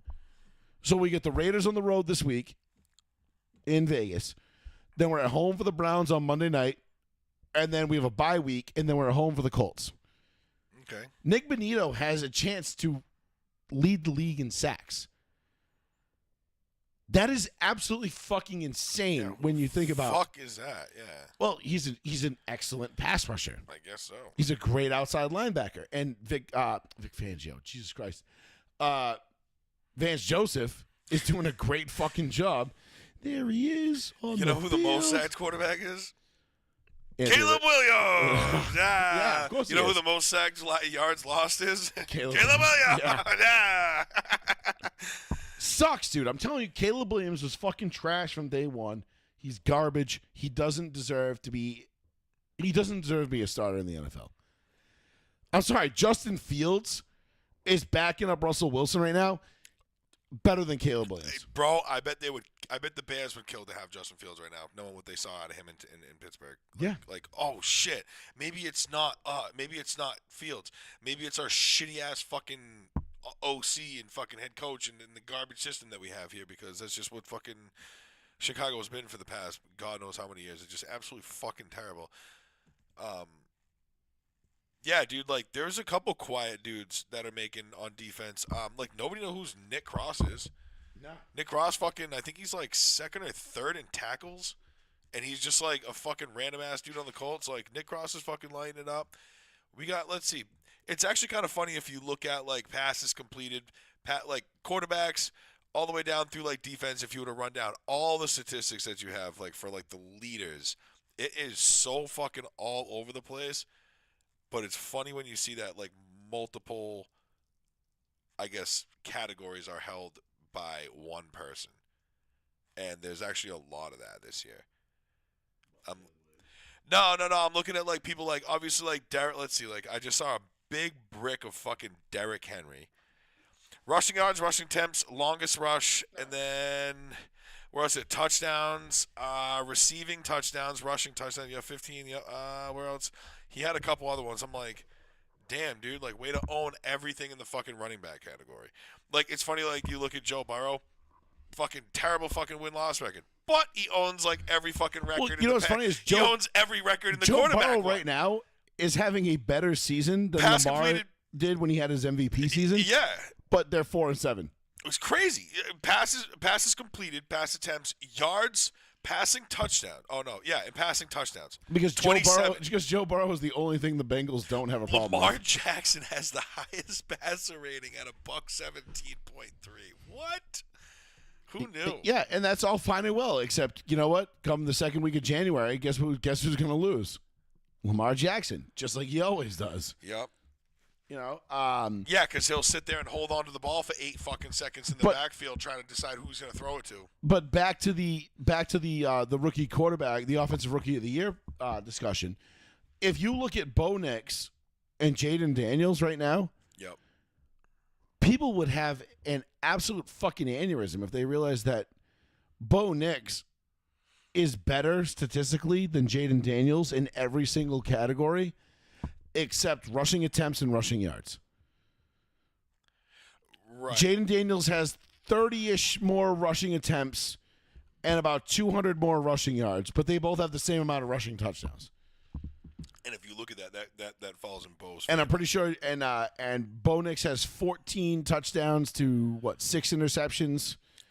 To I think Jaden's like 10 and 4. And that 200 to 30, that works in Bo's favor. Oh, absolutely. 30 less attempts at rushing with only 200 yards to spare. You don't think that Bo Nix would get 200 yards on 30 rushing attempts? I mean, if he was selective, sure. Fuck yeah. He could pick up 10, 15 Even yards. if it wasn't. Pop if he wants. He Yeah. moves, bro. Bo he Nix, moves. I'm telling you, and Bo Nix, I don't think people realize this. He's like a taller, more athletic Drew Brees. Yes, he is. And he's like, I'm telling you right now, the Broncos are winning a Super Bowl in the next 3 years. You think so? Guaranteed. That's a bold motherfucking statement. Actually, I said it won't be next year. So we're starting 2025. So this year is a rebuilding year. Yep. So we'll start 25. Next year is the pieces in place year. The next year is when they will be. Not next year, but the year after. So 27, 28. 26, 27. They'll win one of those two with Sean Payton and Bo Nix. I wouldn't be mad. I'm almost guaranteed. As long as Detroit gets it done this year, I won't be mad. Listen, as much as I would like to see Detroit get it done, I just don't know they're going to get it done. I love Dan Campbell. It's about staying healthy, bro. Well, here's the thing.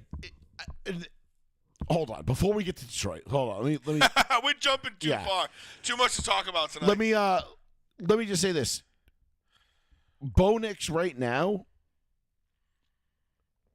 is in the same. He is above Jaden Daniels in the offensive rookie of the year talk.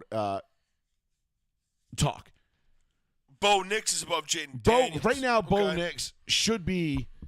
If you're a betting man, Bo Nix right now is the offensive rookie of the year, not Jaden Daniels. The only thing Jaden Daniels has going for him right now is their record. They got a slightly better record, I think, by one game. But statistically, Bo Nix is better.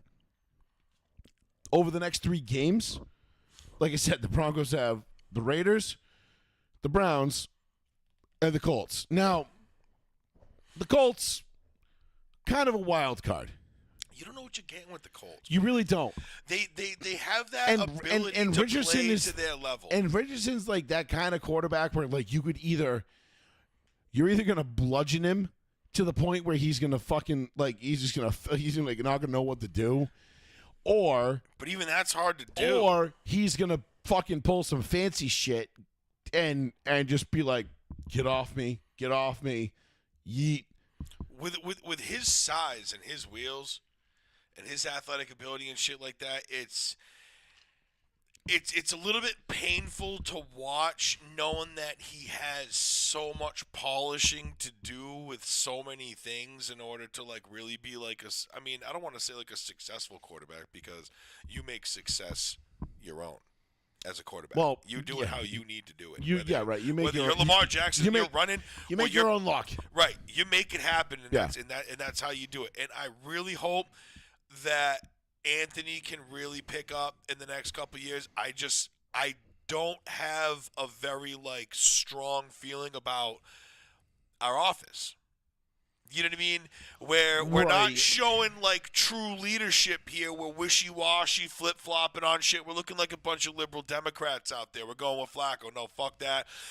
He's not any better. He's pretty much dead-ass the same. So let's go back to our guy after you said he was benched for the whole fucking season. Like, what the fuck is going on over there in Indy? Does Irsay have a fucking Well, you kind of have to wonder too. Did Did that come from the players though? I don't know. Like, did Joe Flacco go to like be like, listen, like, I saw some bullshit. I can come out here and play, but like, and I wonder if like Joe Flacco, and this would be like a good guy Joe Flacco thing, right?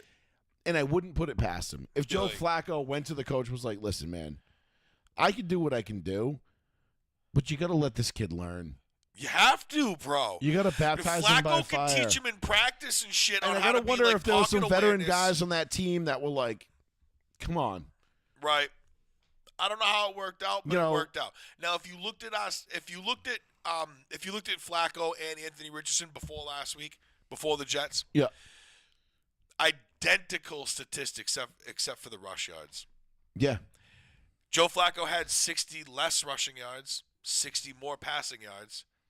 Anthony Richardson had 60 less passing yards, 60 more rushing yards. Yeah. So I'm like, baptize the kid by fire. Take your fucking poison. You took the kid in the first round. Like, put him in the exactly. Let him fucking learn. And I'll tell you what, I love the team.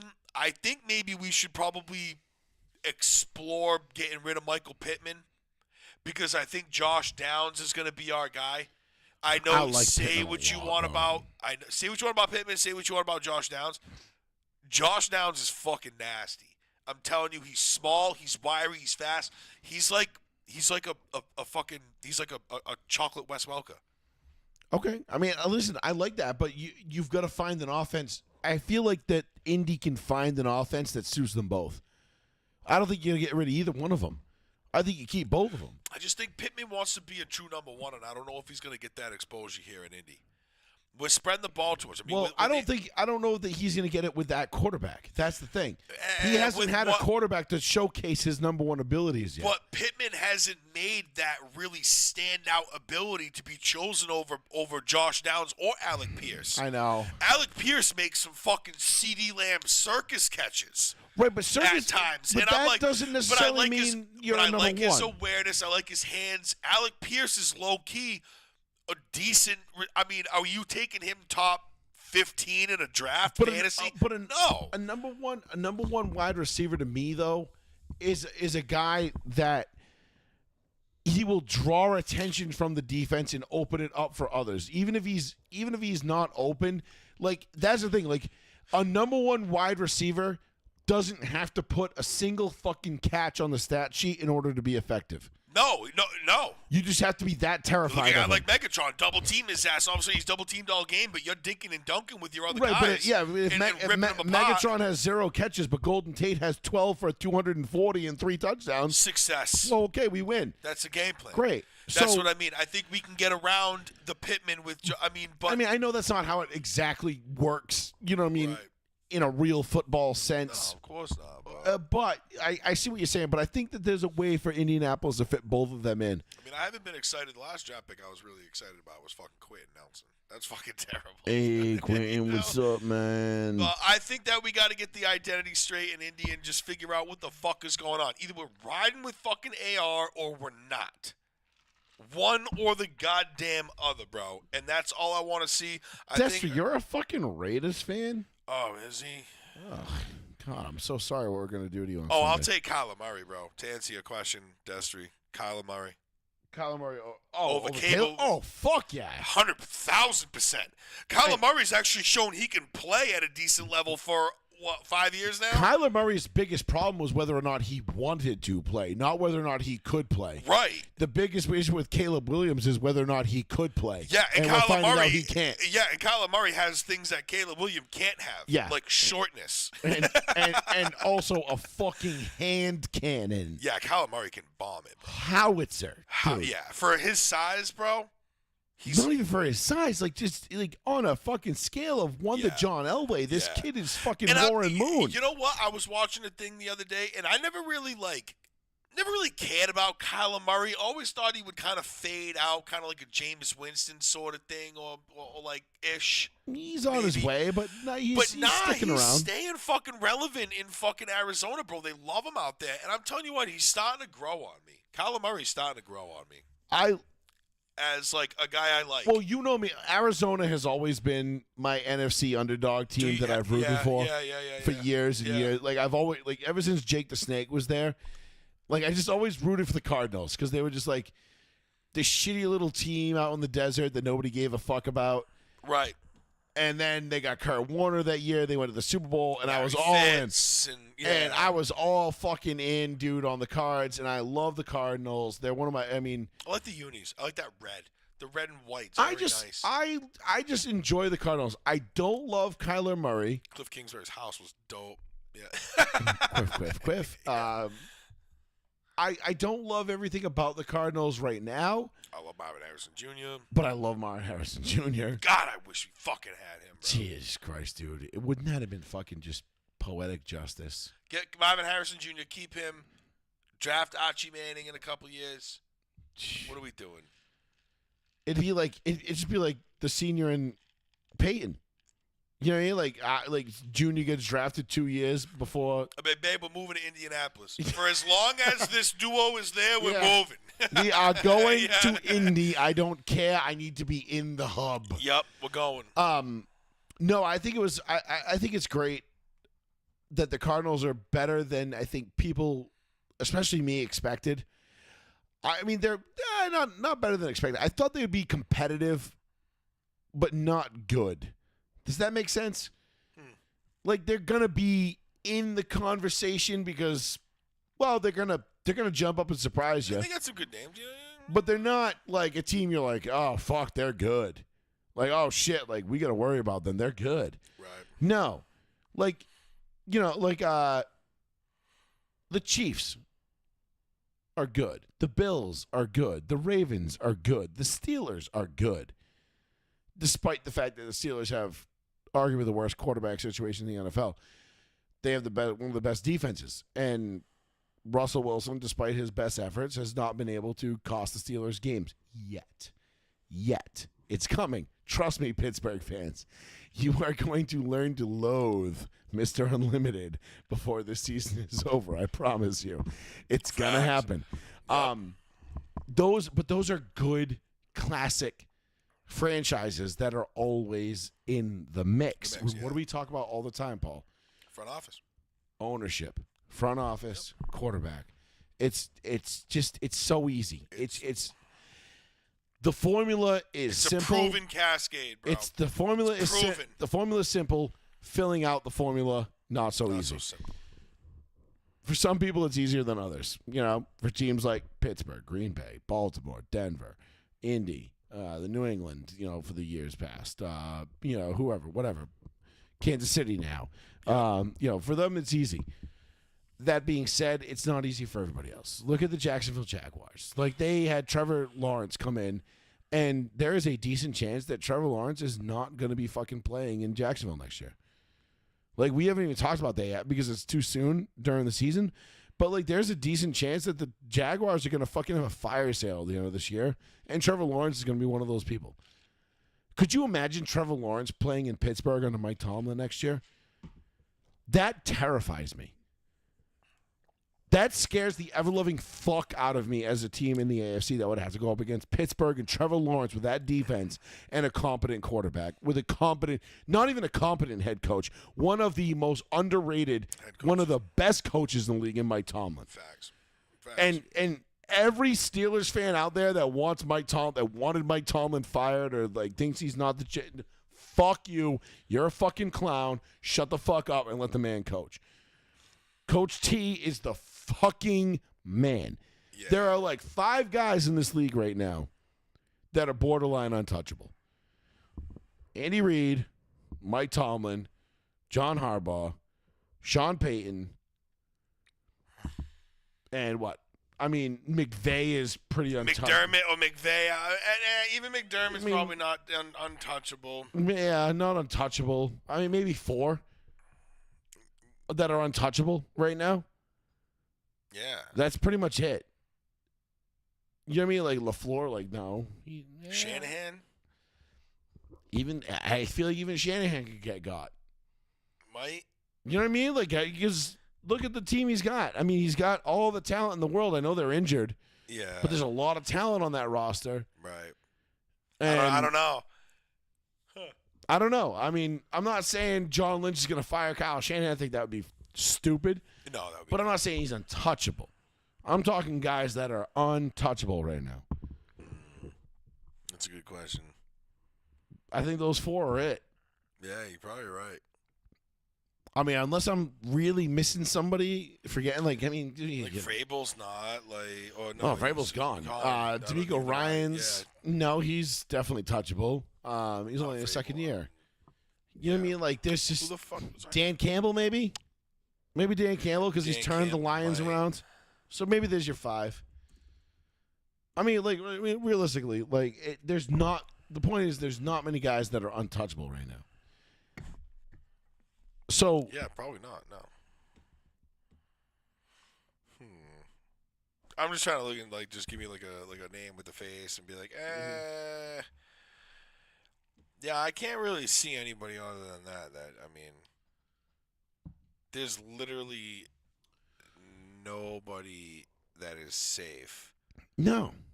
So could you imagine? Not even Todd Bowles is safe. Why would Todd Bowles be safe? I don't know. Todd Bowles was never good to begin with. I mean, and that's not a shit on Todd Bowles. He's just not a. Listen, man. Sirianni ain't safe. Quinn ain't safe, dude. I'm thinking. I know. I was thinking Sirianni before, and I'm like, Sirianni's probably gonna get fired. He's probably gonna get fucking fired. Honestly, yeah. I mean, you don't really have any major fucking ties. You know what my dream scenario is? What? Bill Belichick takes over the Giants next year, starts Drew Lock, and wins the Super Bowl. That'd be mad funny, wouldn't it? I would just be like, all right, I guess I'm a fucking Giants fan for life. Fuck it. Well, yep, that was bound to happen, I guess. I mean, I just think that if Belichick Excuse me. Sorry to bore you. I don't know what the fuck. I woke up at 5 o'clock this morning. I think if Belichick gets back in, I think he's going to the Cowboys. Told you to drink. No, he's not going to the Cowboys. Yeah. No chance. He's going to Jerry World. Nope. He's going to Coach CeeDee Lamb. I will say this. If Bill Belichick goes to the Cowboys, I will let you shoo me in the nuts live on the show. I mean, I won't do that, but I will let you. Shoo me right here. I'll let you shoo me in the nuts. why? Then I got to hear about you complaining about it for that long. I'm just saying there's no way Bill Belichick is going to the Cowboys. He is not working for Jerry Jones. Listen, if he wants a new boat, he will. He and Bill Bill Belichick can go wherever he wants. Bill Belichick is biding his time. No, it doesn't. Not for Bill Belichick. Come on. No. You don't understand Bill Belichick, bro. This man is literally waiting for the right opportunity at the right time. Because he knows if he goes somewhere, and just think about it from a competitive standpoint, if he goes somewhere and doesn't win a Super Bowl as a head coach, you know they're going to hold that against him, and they're going to be like, yep, you only won because of Brady. Yeah, you washed up, Brad. You only won because of Brady. I feel like that idiot. You sucked before Brady. I know you drafted and developed Brady and made Brady into Brady, but we're not going to count that because you had Brady. Right. Because Brady. And because 99% of all the other draft picks. And because we're retired. Well, not really. I mean, we went down the list of draft picks that Bill Belichick had. I think 98% of them were hits. Oh, they were they? Yeah. Why does he get that rap? Because people are fucking retarded. Because he couldn't draft a wide receiver in the first round. Because like Brandon LaFell didn't do well. Or Chad Jackson. Yeah. Chad Jackson sucked. What do you mean he didn't get 2,000 yards this season? Fuck him. Typical Patriots fans from the mid 2000s. Yeah. Like, yeah, okay, bro. No, dude, he sucked on my fantasy team. Yeah. Oh, cool, man. Like you were playing on Championship Sunday. What the fuck is your beef? Bro, he's gonna be better than Randy Moss. Shut the fuck up with the Boston Red Sox calf tattoo. Facts. Yeah, because the guy with the Boston B on his calf is the first guy to be like, Bill Belichick sucks. I don't mind him as a head coach, but as a GM, he fucking sucks. Like, really? Oh, you hate like Nate Solder, Logan Mankins? Yeah, I was like, you hate Tom your Brady. 6 Super Bowls? You hate Tom Brady? Like, you hate those 6 Super Bowls that you have? Those 6 Super Bowls really sucked, huh? That he handpicked and orchestrated. Yeah, those are really fucking brutal, dude. Must hurt to be stupid. I know. God damn, that Asante Samuel, man, what fucking trash he was, bro. Yeah, fucking all them garbage defensive players when they had the first, second, 6th ranked defensive points allowed in turnovers when they won Super Bowls and shit. Yeah, you know what I mean? But yeah, fuck them guy. No, those are all Parcells guys. Well, yeah, and, I don't know if you know this or not, but you know who else was a Parcells guy? Bill Belichick. Kind of had the same philosophy. That's like blaming an executive order on the last president. Like, you fucking idiot. This is all Trump's fault. But you've been in power for 4 years. It's all Trump's fault. Trump, bad. Orange man bad. Burp. Yeah, now we turn this over to CNN, and CNN's like, we have confirmed that this is, in fact, all Trump's fault. Joe, Mika, anything from you? I could say some horribly bad things about that. But we're not doing politics tonight. We could do politics if we wanted to. We could do politics whenever we wanted to, because you know what? Probably we're here to make radio great again. We do what the fuck we want on We do this whatever show. the mother... exactly. I do whatever the fuck I want. Us, bitch. There's no canceling. You can't cancel me. That's the best part. You can't cancel me. I can tell you whatever the fuck I want, And I was so happy to go to one of our local watering holes today and see one of my favorite liberal couples that I had a very heated debate with before the election. Oh, I hear about that. And I finally got to flex on them. Nice. And it was great. And they're like, yep, you got one. I'm like, goddamn right, he did. Told you he was going to. Well, I'm not surprised. I said, not how you felt 4 weeks ago. Yeah, no shit. Yeah. 4 weeks ago, you would have been very surprised. But, again, and I'm not here because self-praise stinks. I'm not here to toot my own horn. But Jesus fucking Christ, y'all forced me into this position. I can't help it. All right, we got 15 minutes left. Do you want to spruce? One last time? Might as well. All right, you go spruce it. We're celebratory Yeah, we're celebratory. We're celebratory tonight. You can just leave that door open. You don't have to close it when you come back up. It's a broken door. I might have punched my fist through it once or twice, and it just doesn't close. So, it gets stuck at the top when you close the door. It gets stuck at the top, and you can bend the door, folds, and just I'm like, guys, you don't have to close it. It's fine. My wife's on the other side of the house. She can't hear us. You're good. But anyway, 774-992-8702. Please give us a call if you want to get your thoughts in on this final, 15 minutes of the show that we're going to do. It's been fun. We didn't even get into the Chiefs and the Bills. We'll get the Chiefs and the Bills. We did the Broncos. We did a little bit of the Broncos. We did a little bit of the Colts. Chiefs and Bills, I just want to say, listen, I know the Bills have beat the Chiefs in the regular season. I think it was, 3 out of the last 4 years or whatever it was. 3 out of the last 4 times. This one just felt different to me. This one felt like the Bills had a little bit more of, a little more sense of urgency on their side.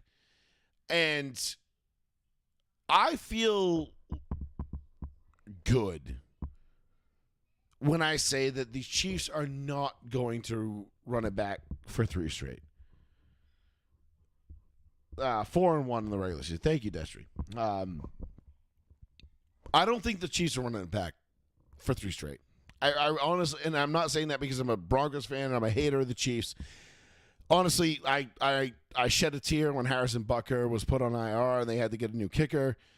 Patty Mahomes and his mom, his whole family, they're big Trump people. So, I kind of hate them a little bit less for that. I don't hate them any less on the football field, but I hate them less off the football field.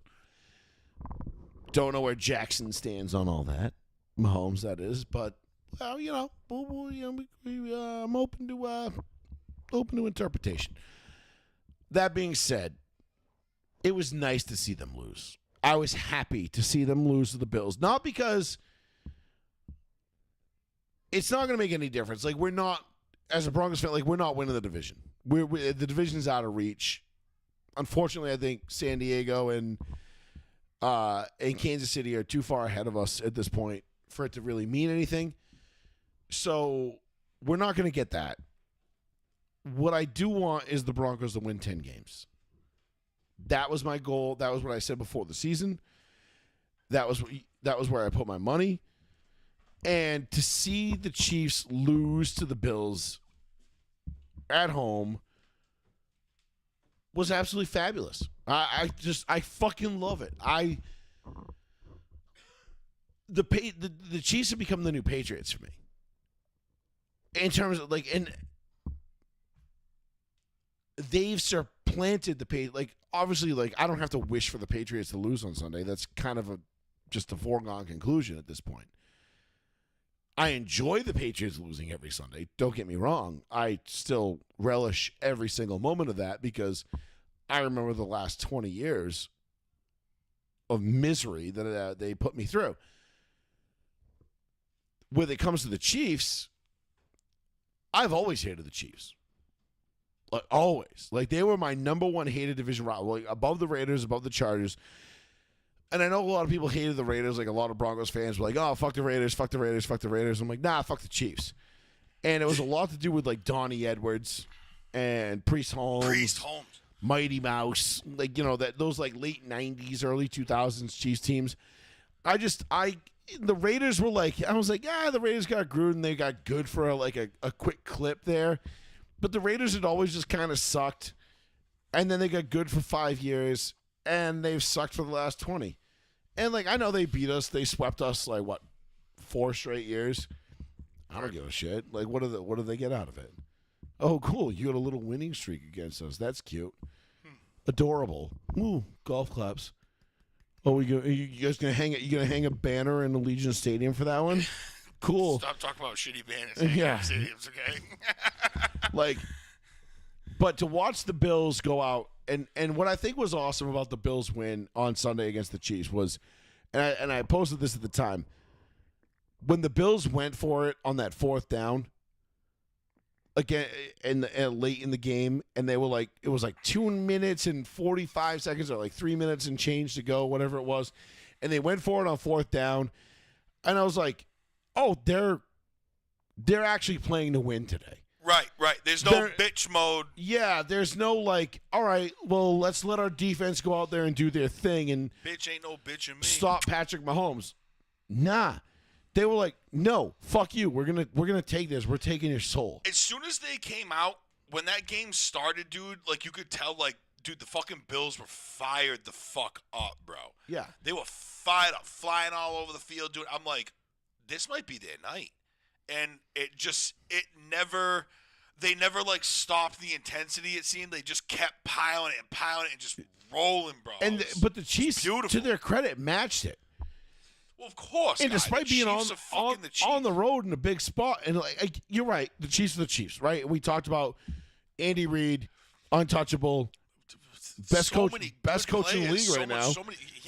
And Andy Reid turned into the new Bill Belichick real quick. Right. Even after being there with Bill Belichick for how many years? Like, once he left, Andy Reid was like, "Thanks, I'll take the crown." If you remember, wasn't he on the 04, 05 Eagles team? Was that not Andy Reid? Yeah, he was the head coach of the Eagles for Donovan when they lost the Super Bowl, right? 98 through or 99 through. But he was the head coach when they lost the Super Bowl against the Patriots. Yeah, that's what I'm saying. I'm like, he's been coaching nasty teams forever. Yeah, Andy Reid's been one of the best coaches in the league for a long time. Facts. Now he's had some highly criticizable moments. So does every coach. Yeah, Bill Belichick less than others, but yeah. I do remember some puzzling. Maybe not. I can't call off top, so I'm not gonna say anything about this. Bill Belichick's most puzzling coaching moments: not calling timeout get the pun better, right? Not calling timeout on the goal to go situation against the Seahawks in the Super Bowl, which worked out. Bill Belichick's most biggest faux pas won him 5 Super Bowls, whatever, like 5 of the 6 or whatever. Did he know, or was he just lucky? We don't know. Right. 4th and 2 would have been a big one. Indy 2009. Yeah, against Colts. Against Colts? Yeah, of course. Yeah, 4th and 2. 4th and 2. Yeah. 09. Yeah, I couldn't believe that. Oh my God, I couldn't believe that. When that happened, I was like, "What?" Yeah, I remember that still. Were you not there with us watching that game? Yeah. We were at the house, right? Yeah. It was you. We were all like, "What?" because remember, Dad went to bed. It was 35-14 to start the fourth quarter, and Dad was like, "Yeah, see you in the morning. I'm going to bed. Patriots got this." And he woke up, and I'll never forget because I was working at Planet Fitness at the time, and I was working the morning shift on Mondays. I was doing like a swap. I would work mornings on Monday for Tuesday nights off, so I could play flag football in Swansea. The Arena League, yeah. And so I remember waking up Monday morning, and Dad and I went upstairs, and Dad, if you remember this, Dad and I had bet $500 on that game. Oh shit! And Dad was like, and I walked upstairs to go to get my shit out of the fridge and go to work. I remember this. And Dad hadn't turned. He woke up and he's in his bathroom. He's like, how about them Patriots, huh? And I said, yeah, how about them Patriots? And he goes, wait, why are you smiling? Yeah. And I was like, oh, I'm like, you haven't turned on the TV yet. I said, that's cute. I said, large bills only, please. Yeah. And he goes, what? And I just walk back downstairs, and he turns on the TV, and I could hear the sports segment come on. I just hear him go, you got to be fucking kidding me. Like, he was bullshit. Hey, us Colts fans, we didn't get many back then, okay? What do you mean? We did. We got a bunch back then. No, against the Patriots. Yeah, we got a bunch. 05 Monday night. 06 Sunday night. And 07 Super Bowl and a half, we lost. 08 didn't play them. 09 was 4th and 2. Won them. 2010 they lost Peyton. That was Peyton with the neck injury through the pick. Yep. Yeah, we didn't get. I mean, you know, it was back and forth. It was back and forth. I remember being. I don't know why, but I remember being on the downside more than the upside, and maybe that's because of the Patriots' success as a whole. Well, because back then, you got to remember, not just against the Colts, but we were not like the Colts could win at 1:00 on Sunday, right. but if the Patriots won on Sunday Night Football, oh fuck, it doesn't matter. Right, yeah. The whole week's lost. Yeah, it didn't matter. It's like, God damn it, the Patriots beat the Ravens. Fuck. Yeah, that was our only. God damn it, Todd Heap. That was like our only fucking chance. You piece of shit. Yeah. Like, actually, he was a killer against them. But like we would be like, the Broncos and the Colts and the Dolphins could all win. And we're like, all right, perfect weekend. All we need is for Team X to beat the Patriots, and they're like, yeah, no. And then it's like, and then Brady will throw like 4 picks against the Bills, and like the Colts, Broncos, and Dolphins all lose, and we're like, fuck, Yeah. like come on, and like So annoying. we could just never get it. Bro. I know. We had a Perfect weeks came. We had one this week. Dolphins won, Colts won, Patriots lost, Broncos won. You say Ducks Well, no, I meant and the Ducks. I meant the old school Oh yeah, trifecta yeah, of Oh, Broncos, Colts, Dolphins. Yup. You, me, Tommy T. well, 4 factor because the Patriots have to lose. Right. They have to lose The because quadrifecta. if all Yeah. 4 teams win, it's fucking Right. It We blows. had, but the quadrifecta was in effect. Quadrifecta is dope. We have the single factor with the Ducks now because we're number 1 in the country. So Yes. So escaped that game apparently. Didn't watch it. Quick, see it. Quick college football I talk. can't talk about it. I was at work. All I saw was my lieutenant just being like, "Hey, guy, they better fucking win." And I was like, "What do you mean?" And he was like, "They're up by 2." And I'm like, "How much time's left?" He's like, 2 minutes. I'm like, "4th." He's like, "Yeah." I'm like, "Who has the ball?" He's like, "Washington." I'm like, "Fuck." Yeah, they I'm won like, it. They that's picked it. I actually watched that game out because I was at home. I watched that one happen in real time, and I'm like, okay, but the difference is that's a game the Ducks would have lost. Yes. In years last past. year, the year before, the last 5 years. I think the Ducks are legit national We're turning the championship corner. title material. I think Dan Lanning is a nasty coach. I agree. And I think they're on the up and up now for a long time to He come. knows how to utilize his boys. He does. So I think the Duckies are going to be there. Listen, my Canes, we're going to be in the playoffs. We're going to win the ACC. 12 teams this year, bro. We're going to be there. But Fucking Georgia won too, and they knocked listen, on the door. the Canes defense has been sus all year. And listen, I think we're going to get. I think Travis Hunter's going to win the Heisman. Yeah. The hype. Genty kind of fell off a little bit with popularity. I think really kind of like. And not only not for nothing, but he shouldn't win the Heisman. Dylan Gabriel's not going to win it just because. Cam Ward and Travis Hunter should be the number 1 and number 1A Yeah. selections. And if I'm gonna be honest right now, it's Travis Hunter. He's been more impressive, but Cam Ward still got 2 games to go. So Right. we'll see what happens. But yeah, I'm very much looking forward to this college playoff football. I can't fucking wait, dude. I just really hope that the Ducks can put it all together finally this year. And Honestly, if it's not Miami, I want the Ducks to win. If it's a Ducks Canes national championship, I think we should do a live, I would love it. Yeah. like a live watch cast. Like we won't even. We'll just be live, just commenting on the game I would do it. as we go. I think that would be I fun. think it'd be like a own little game cast. And it'd be funny as shit because you and I both be like, nah, fuck you, no, fuck you. Yeah. Wait. Yeah, I know. Yeah. It would be a good game though. I mean, it would be fun. It would. It's like college is cool, and like I don't put too much into it, like too much stock into college. Like it's just because like I said, like every fucking year I feel like since before the college football playoff has expanded, the Ducks, because of like who they are, what conference they play in, and where they are, it was almost like it sucks to be the best Pac-12 fucking team because you are we'll still go 10-0, but we'll lose to fucking number 1 ranked Georgia, and we get bumped to like fucking 15.